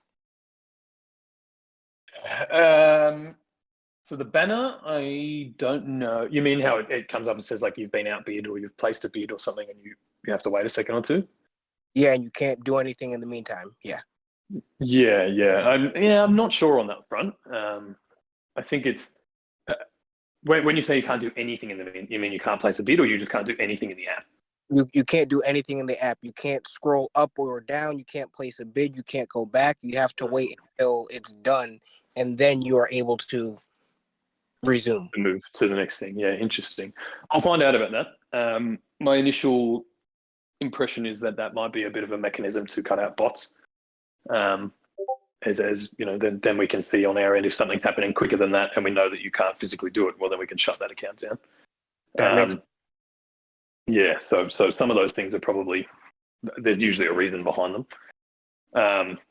As to me personally, I see value in both the collectibles and the token. I am a bigger supporter of the token, purely because I'm not a collector per se, right? I don't have a collectibles background like David or anything like that. Now, there's definitely collectibles that I attach value to, and will be holding for the foreseeable future. You know, there's early Batmans and Series 1 collectibles and all that kind of stuff. But from a personal standpoint, only all the way for me. Thank you. I really appreciate all your input. No problem. I've got a couple questions from the community. Yeah, let's go. Are these coming from the voice chat channel or just you? VeVe Hive. I just Okay, cool. take questions over the week, and when I get a chance, I ask them. Yep, easy. Let's do it. So, well, this one isn't really a question, but someone wanted to know if, like, when you're selecting your collectibles in your showroom, at this point, it's like you have to scroll left a lot. So they wanted to know if there is any plans for like maybe sorting that by brand or something like it is in the marketplace or something like that by series. Yeah, I would think so. Obviously, if you hit the little see all button, that makes it a little bit easier. It brings up all your current collectibles. Is that available in the showroom when you're trying to place stuff down? That's a good question. I'll have to open my app, but I don't know if it's going to kick me out of Discord if I do. I'll have to have a look at that after, or maybe someone else can do it. I think that's maybe what we were more talking about. It doesn't do it? No. Okay. In that case, yeah. I mean, if that's feedback that we're getting and that's going to improve the user experience, yeah, I'm pretty comfortable to say that it's definitely something we can update.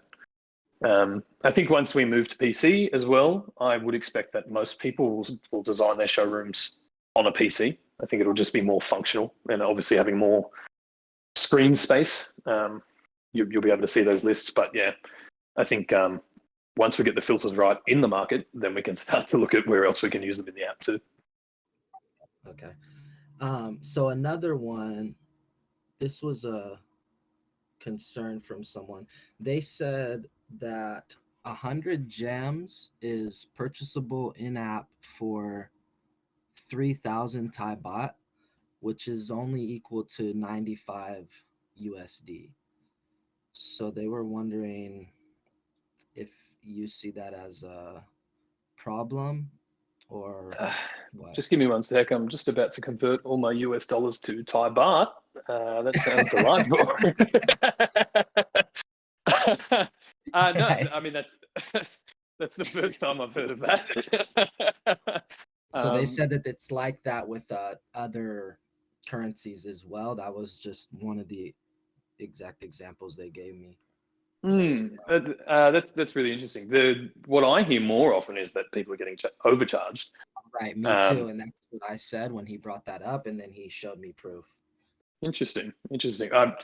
The way those exchange rates work depends on like it's an app store charge, right? And Dan shared another article with me recently because a lot of developed countries add digital asset taxes or I don't know what you would call it, but some sort of there's like a VAT tax plus a extra tax, and that's why people are being overcharged. This is truly the first time I've heard someone say they were undercharged for it. My initial assumption is to say that might just be an app store thing too. If anyone else can come through with a bit of information about their currency, maybe because it's a developing country, app stores don't ping them with as much of a fee. But that's, I'm kind of just clutching at straws on that one, to be honest. Okay, got it. So final question. I asked this before a couple weeks ago, and maybe I misinterpreted your answer. You said that there's nothing you can do if people want to make multiple accounts. So I just kind of took that as you guys don't care. So I just wanted some clarification on the multi-accounting and emulator situation. Yep. So I think Dan mentioned it in our last video as well. We've obviously added some new measures to cut down on bots and emulators. Emulators aren't, in my opinion anyway, aren't necessarily a problem. I know some people just can't access the app with their current phone and they run an emulator for it, but for the most part, it's enabling access that is unintended. So they're being cut out as well. I think they were with the last update. I think more of those kind of limiting features will roll out with the next update, which also includes all the market filtering and sorting and things we were talking about. We're just waiting on the app stores to actually approve the build before that can go live. So yeah, I guess in reference to your initial question, if you have multiple phones and multiple accounts, you know, there's not a lot we can do on our end to stop that happening, right? And some people just want to build ongoing collections. But if it's a bot or something that's really cheating the system or things like that, yeah, we've definitely stamped down on those and built in more ways to cut them out from the start. From a back end moderation perspective, if we're seeing, you know, the same, as we're seeing 5 accounts just constantly buying collectibles and then sending them to the one account to hold them or something like that, then it's more obvious that what's going on there. And yeah, there can definitely be some punishments there as well. Right. So yeah, my question more was not whether or not you can prove it or how hard it would be to prove or whatever, but if you could, is it punishable? And is it only botting or multi-accounting as well? So botting, definitely. Multi-accounting, I actually don't have the answer. If it was malicious, if it was giving people, so like you said, what people are doing, they're buying collectibles on one account, you know, the ultra rares and the rare to bypass the account limit, and I'm sure, you know, in most cases they are sending them to one account, maybe selling them directly off the account they bought them, and then sending the gems, whatever. But yeah, I guess the question is that punishable? Is that against the rules? Yeah, I think so. Yeah, my assumption is that it's against rules, right? We want to make this whole thing as fair and equitable as we can for as many users as we can. As to how those punishments are dealt out or how they're identified, yeah, I'd have to ask Dan on that one. So maybe I can get an update for next week. Okay, cool. Thank you. Cool. And just on that, I think Dan's pinged me back from earlier. So the Batman Who Laughs, Michael's going to look into it this week. So I should have an update in the next few days, or we'll just see it become available for sale again. And in-app video recording is getting really close and likely this month. So, you know, we could see that happen in the next few weeks as well. I also got confirmation earlier today that buybacks should be done and ready to go by the end of this month too. Might happen sooner, but it's definitely slated for this month. So some positive news for the token there as well. Oh, wow. That's huge. Yeah, we did mention it in the community update video that it was back on, but yeah, that's what we're looking at. I came a bit late. Could you reiterate the Batman Who Laughs thing you mentioned? Yeah. So the Batman Who Laughs currently in the store, I think there's still 2,000 of them available for sale, except the buy now button isn't available. So people were just asking, is that a bug or have we stopped, have we chosen not to sell anymore to have some in stock for Comic-Con? So I just pinged Dan about it and he's pinged Michael about it and we'll hear back sometime soon as to why that's happened. Hey, Rhys, I have a community question. So if a user wants to create a fan website with the VeVe in the domain name, is that something that's going to be discouraged? Yeah, I think so. Only because, and this is just my initial impression, like there's already some scam sites out there with VeVe in the name. And I think that the more that there is, the more sites with VeVe in the name, the more confusing it might get for new users to actually find, the core VeVe site. But it would really just depend on what the site was for. I guess we'd look at it on a case-by-case basis. VeVe as a name is obviously trademarked and copyrighted, so just from that point of view, you wouldn't want to run into any sort of issues there.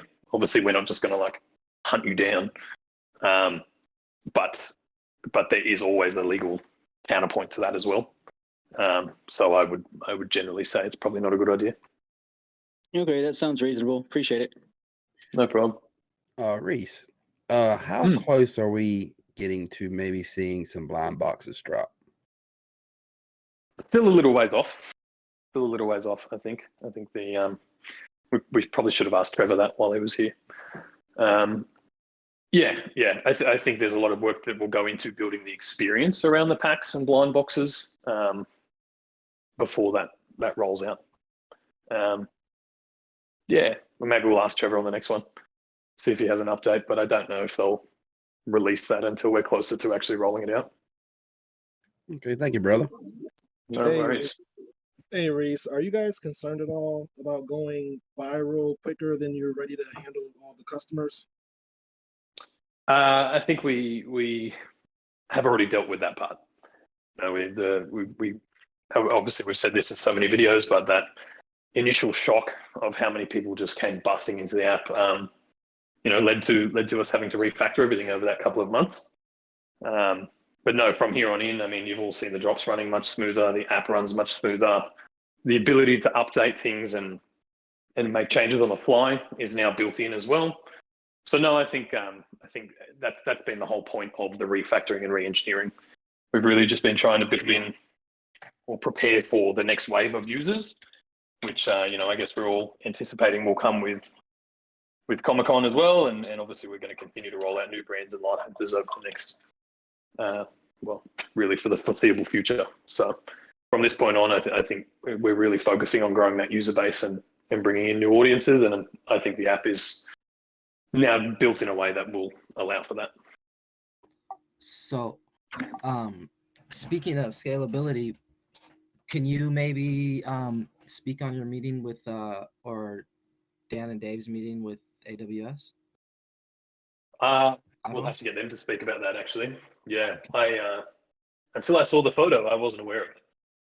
Okay, that was pretty exciting, and just what their, I can't remember his exact title, but lead architect had to say about them was really great.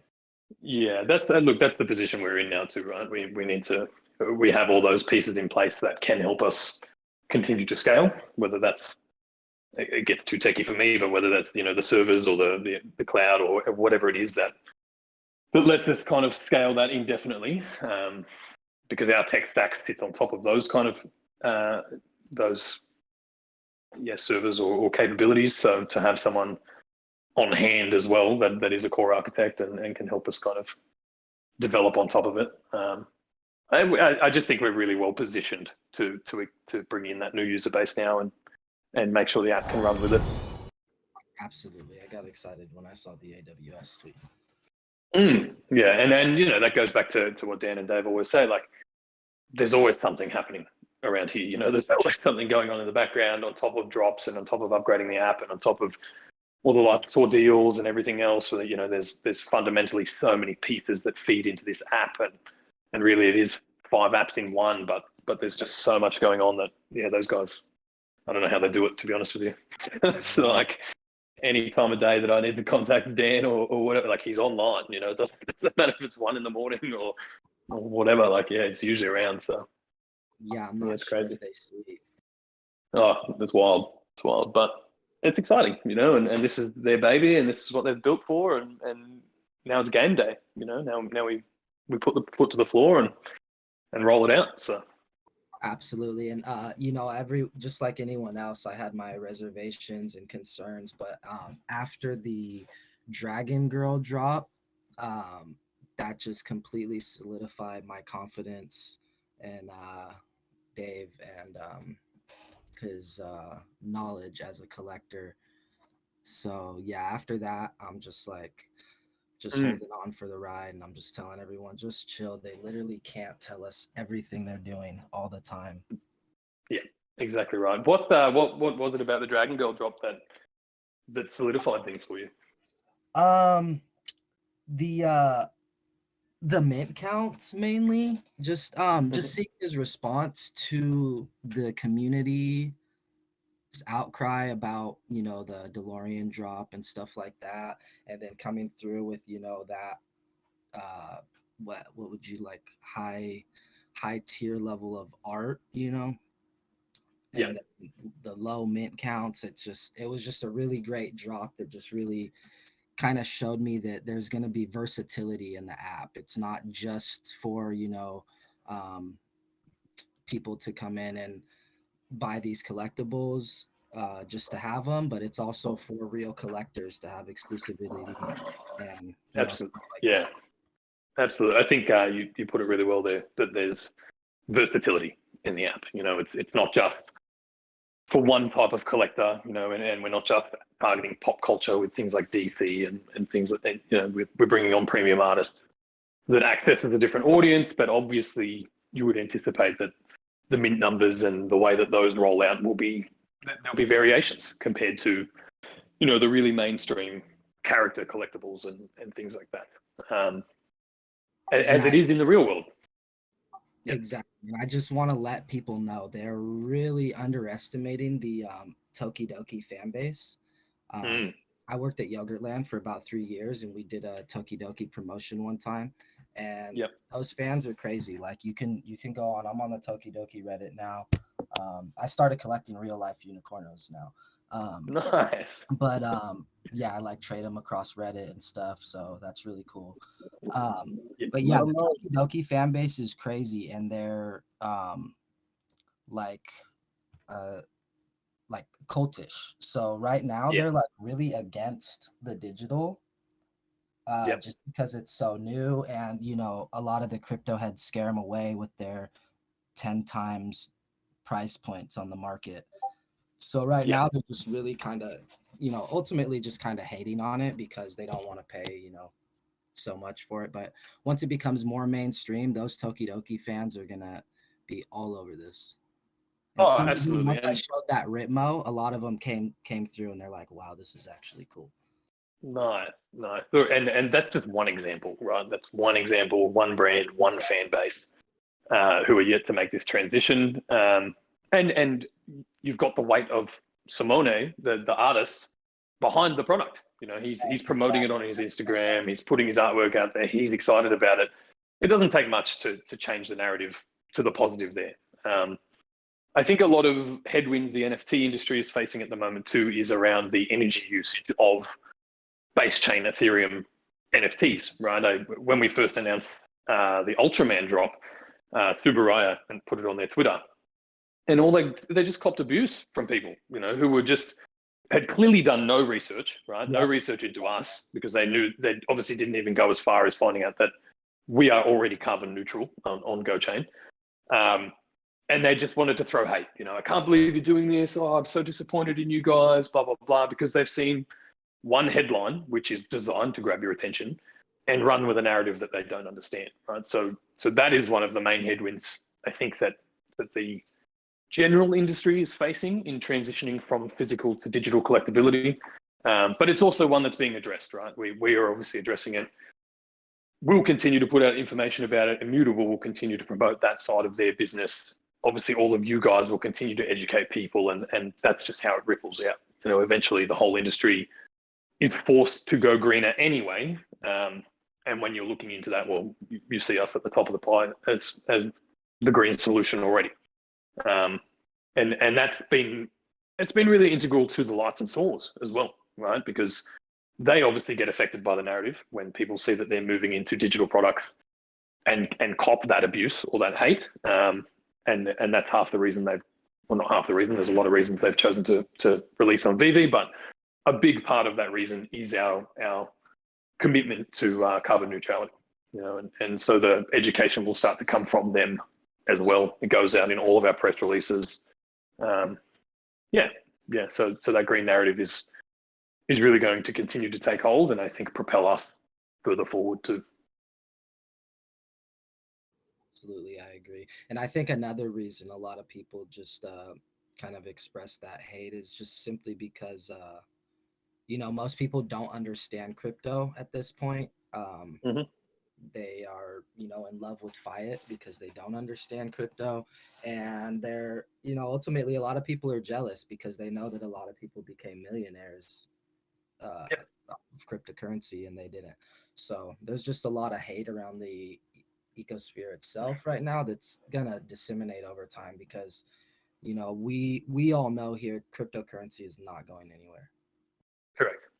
Yeah, exactly right. And look, and just on the wider scale, I mean, the digitization of everything is happening. It's happening around us. We're part of that movement, and it will continue regardless of the hate. You know, there's always that day where it just feels like everything's changed. But if you were plugged into it, you've been part of that change or helping it progress. So yeah, whether that's finance or money or collectibles or any sort of illiquid asset, property deeds, fine art, collectible cars, like all of those things are going to be represented by tokens, because it just creates new markets for everything across the world, and that will win fundamentally, right? It opens up access to finance and opportunity for people from all walks of life. The race has won, it's just now building the tools to enable it to continue to scale in whatever industry that this is taking place. So yeah, I agree. There's a lot of hate, there's a lot of misunderstanding, jealousy, as you said. I think that's always going to be the case until people, take responsibility for their own actions and their own thoughts, and actually do the research like all of us have done to come to this point. And then you can't help but join, because there is no other avenue here. Once And on our the pink flip side of slips that, and our title deeds and all of that are on blockchain, you're not going to have a choice. No. It's just how it'll be done. Yeah. But on the flip side of that line of thinking, I think the process has already started to happen with just the introduction to crypto through the meme coin Dogecoin. I think a lot of people are underestimating the power of that. Just that meme coin, it attracted a lot of people in who have no idea what crypto is. They just know that but I think the education process is kind of starting on the ground layer. And then you have a lot more awareness with the retail stockholders, with the whole AMC and the GME.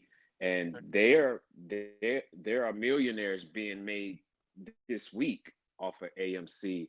And I think a lot of that is gonna venture over into the crypto world too. So me personally, just at work, everybody's talking crypto.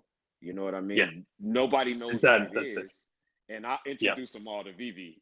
You know what I'm saying? Let me tell you this, Nice. and so I think the education process is starting. I think it's gonna be long, and it's gonna be a lot of bumps and roads on it, but I see it, man. Yeah. Just in my immediate circle within my workplace, and even my wife mentioning things about NFTs. Ain't that what that VeVe is, an NFT, right? I'm like, yeah, something like that. Yeah. That's it. And look, for these changes, sorry, I think I just someone to speak. No.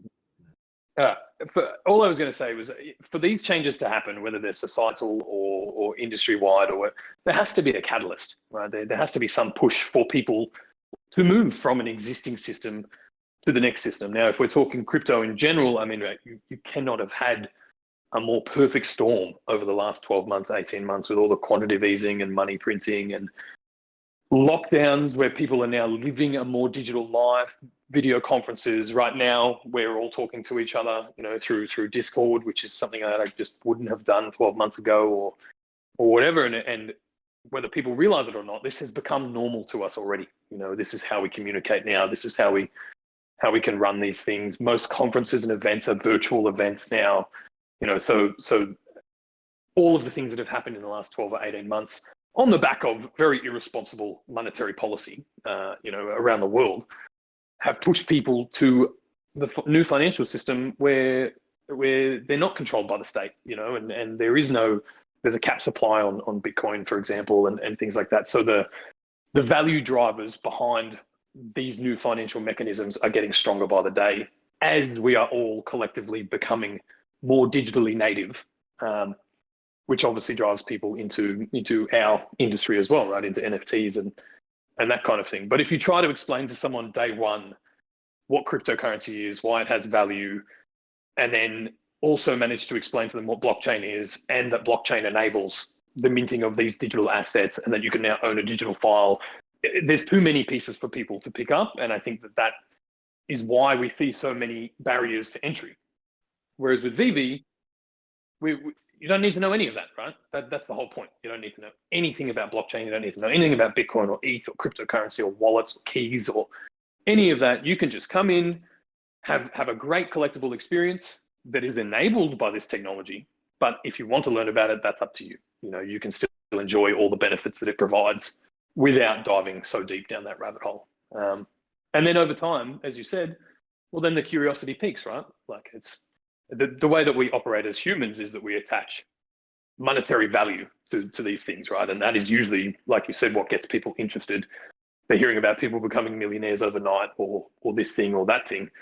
Now, if that's actually happening, I guarantee it's probably not been an overnight thing. People have put years in of learning and work. If they did happen to make that much money overnight, they're probably going to lose it just as quick, because they, if it was accidental and they don't understand the value there, then you don't understand that it's going to come back down, if something just rockets that high or whatever.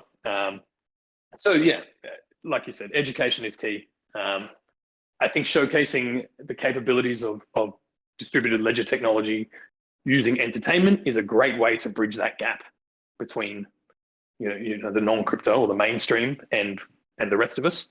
And back to the point that we were discussing earlier, that's the perfect way for us to handhold people from using gems in the app, for example, to seeing that there's OMI transactions taking place, to learning about OMI and progressing down that way. Oh, where do I store these tokens? Well, here's a wallet that you can use. How do I do this thing? Well, we've got 4 years worth of content that will educate you on private keys and all these things, So all of those parts of our ecosystem are actually established. It's just a matter of bringing people through that journey now. Rhys, I have another question from the audience. So have there been any new developments on how secret rares will be distributed moving forward? For instance, will they only be given to people who hold entire collections? No. The secret rares will drop. So I'd say a lot of users probably weren't around when the secret rare Moogly dropped. But that was just, you could see in the app that there were, a couple of collectibles coming and they were going to drop. And then at the drop time, there just happened to be an extra one available. So that was our first kind of secret rare drop. So as an example, that might take place again. There might just be a random time that one of those secret rares becomes available in the app. It may drop alongside other content, like the Ghost Trap, for example. Maybe it becomes a secret drop alongside the next series of Ghostbusters collectibles. So yeah, it's certainly not designed to specifically benefit any person or particular group of collectors. It's more of a, I think now with such a big user base, it'll just be a by chance thing. But even I don't know when they're going to roll out or how. And I thought it was at least useful to at least get that back out there, because I know that our user base has grown. So maybe there's people here who haven't heard that before. Yeah, absolutely. No, thanks for bringing it up. It's a really good thing. Also, guys, Trevor is back in the chat. If anyone had any questions that you might have missed him on, and I think we'll just go for another 10 minutes maybe, and then I need to move house. So we might wrap it up after that. Trevor, are you there? Oh, go ahead, Dizzy. I was just wondering, is it possible for us to talk to Dave Yu or Alfred Kahn? I think the people adore both of those individuals, and we would really love to hear from them personally. And on the issue of Al Kahn, he had an interview from a couple years ago, but we haven't really heard much from him since. Is there any news on or development on his role in the company or anything like that? Yeah. So there are 2 videos on our YouTube. I think they're about a year apart, and I did hit them up to do another one a few weeks ago now. I think that just kind of goes out of my hands once it's suggested, and we're trying to line up a date. So as soon as Dan, David, and Al can all get together, we'll make that happen. But obviously, Al's a very busy man, runs a lot of his own companies as well. So trying to tee that up while we're all in different time zones just isn't that easy. I'll stay on them about that. And yeah, in terms of bringing David Yu on, I mean, I only just got him onto our community updates, which is great. Managed to wrangle some time out of him then. But absolutely. If that's what you guys want, and if he's open to it, then we'll try to open the floor like this as well. I think that'd be a really great way to interact with him. Yes. I want that. Only if he wears the gloves though. Yeah, we should. Yeah, I'm here. I think we should integrate maybe a white glove badge for holding sets for a certain amount of time. Nice. Trevor, Quick question. Can you explain to me what's going on? It might be my phone, but sometimes my like Batman or my collectible will kind of moonwalk across the screen and kind of move on its own will. That's probably the AR not sensing exactly where the ground is, and it's like a parallaxing thing where it's like it thinks it's closer or further from the camera, so the ground is moving underneath it. Is that something on my end, or is that something that will be fixed in the future? It's hard to say. That's probably an AR tech thing, a bit of AR tech, a bit of whatever the lighting conditions are that you're taking the picture in. I mean, the AR tech is, again, it's like I'm not super familiar with our implementation of it, but I know that like we're working with whatever the AR tech that we're working with, it's constantly getting updated. So hopefully that'll get better over time. Okay, awesome. Mr. Trevor, what kind of timeline are we looking at? Maybe blind boxes or surprise packs or something like that?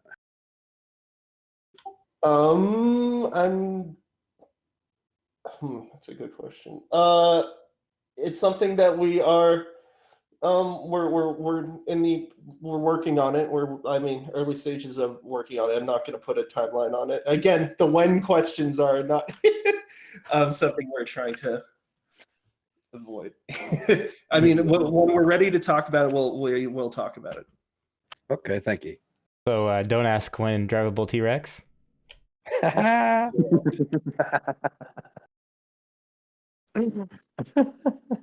hope that happens. Yeah, there's so much hype around the T-Rex. Yeah, you have to make it. Yeah, that's it. Cool. All right, I'm just going to scan the voice chat too. If there's any questions in there or anyone's missed out on anything, if you guys have anything else, might take a couple more and then we'll call it a day. I just got one question, if I could. Can you leak anything for next week's drop? one tiny thing, like nothing. Not so subtle. Big. It will happen. Is that? Wow. Mind blown. Well, I don't even think I know what next week's drop is yet. I'll have to check my emails, but no, not yet. You'll have to wait. I think Monday we usually send out the first little teaser email. I dare say we'll do that again. Yeah, I can say what. Yeah, go. Will we ever see a messenger inbox for users to interact with? Yeah. We've definitely discussed being able to like PM other users and that kind of thing. There's obviously quite a lot that will go into that implementation before it can happen. But yeah, we want to make this as cohesive a community as we can, and open those options up to be able to chat with people as well. So yeah, I think that will be a function at some point. As to when, yeah, I'm not 100%. The focus is more on the collectible. Well, I wasn't about to say anything. I don't know what you're talking about. So we better wrap it up there, guys. I know. No, look, you guys been trying to get a question in for hours. Okay, go. Hey guys, can you hear me now? Yeah, got you covered. Hey, finally. Hey, Rhys. I asked you earlier on Facebook. Just I might have missed it. Is there any updates regarding the Immutable X migration, and down the track when ETH2 is fully in use? What will happen there? Would you potentially move over to layer 1 and get off Immutable, or would you just stay on Immutable? Yeah, so I did cover this earlier, but I'll cover it again. No, I'll cover it again now. So updates on it. No, it's in the works now. The migration will start to take place over the next couple of months, and same as everything, we'll put out more information as it becomes available on that front. When the migration happens, so just to give everybody else a broader understanding as well, right now you have the base layer Ethereum chain, otherwise called ETH1 or ETH 1.0. And then on top of that, you have all of these apps, of which Immutable is one, or it's its own solution, that are building what they refer to as layer 2. So layer 2 enables all of the normal transactions, value mechanisms, are to exist on immutables layer 2, and then immutable themselves will relay information to the base chain, and whether that's weekly commits or whatever it is, just to maintain that ledger. So the whole idea with this transition from layer 1 to layer 2 is that pretty much all apps and dApps that exist on layer 1 now will move to layer 2. They'll build their own solutions, or Arbitrum and Optimism are about to roll out. I think Arbitrum just opened their DevNet this week. Now it's not like you flick a switch and everybody's on layer 2. Immutable went ahead and built their own solution, the same way that Optimism has built their own solution, Arbitrum has built their own solution. And then those two in particular open their dev tools, and then the developers can go in and rebuild their current app or upgrade their contracts to operate on layer 2. Now, later in the year, or early next year, ETH1 transitions to ETH2. Right, so different to layer 1, layer 2, we're talking the whole chain is transitioning from a proof of work consensus to a proof of stake consensus. But as a layer 2, everything that transitions, like the chains just merge, right? So once we move to a layer 2 solution, nothing actually changes for us when the chain merge happens, right? We just stay as a layer 2 solution, which will then run on proof of stake instead of proof of work. And then immutable will continue to commit to the base layer chain, but at that point, it's a much easier process. Gas fees are reduced, all of those kind of things for them, right? For anyone using a layer 2 solution like us, we already get to enjoy those benefits purely by being on the layer 2. I hope that wasn't too many numbers and didn't go in too many circles. But yeah, it can be a bit confusing. ETH2 and layer 2 and stuff like that. But yeah. Your opinion is that layer 2 tech will still be used a lot, even with ETH2 coming out. Absolutely. Yeah, the merge to ETH2 just changes the base layer protocol. The functionality of the apps built on top of Ethereum, regardless of 1 or 2, supplemented and improved with layer 2 solutions, which is what immutable is. So it doesn't matter what the base chain protocol is doing, you will always benefit from that layer 2 functionality. Yeah, sure. Yeah, like I tried to buy something on ETH yesterday, and the gas fees and everything is just so annoying, and just the speed. It took 20 minutes to get my bonsai tree. So I'm stoked about layer 2 and immutable. Yeah, absolutely. I think I won't get her name right now, but was it a CNBC reporter or someone posted on Twitter yesterday, they tried to buy a crypto kitty, and the whole experience was, it took 3 days and $15 more than the price of the actual collectible, and you have to set up a MetaMask, and it was just taxing so much so that it just took all the fun out of the experience, right? And again, fundamentally, that's why we built VeVe the way that we've built it, and then how we've integrated that technology. And moving to layer 2 just continues to supplement that move, right? It gives us more availability.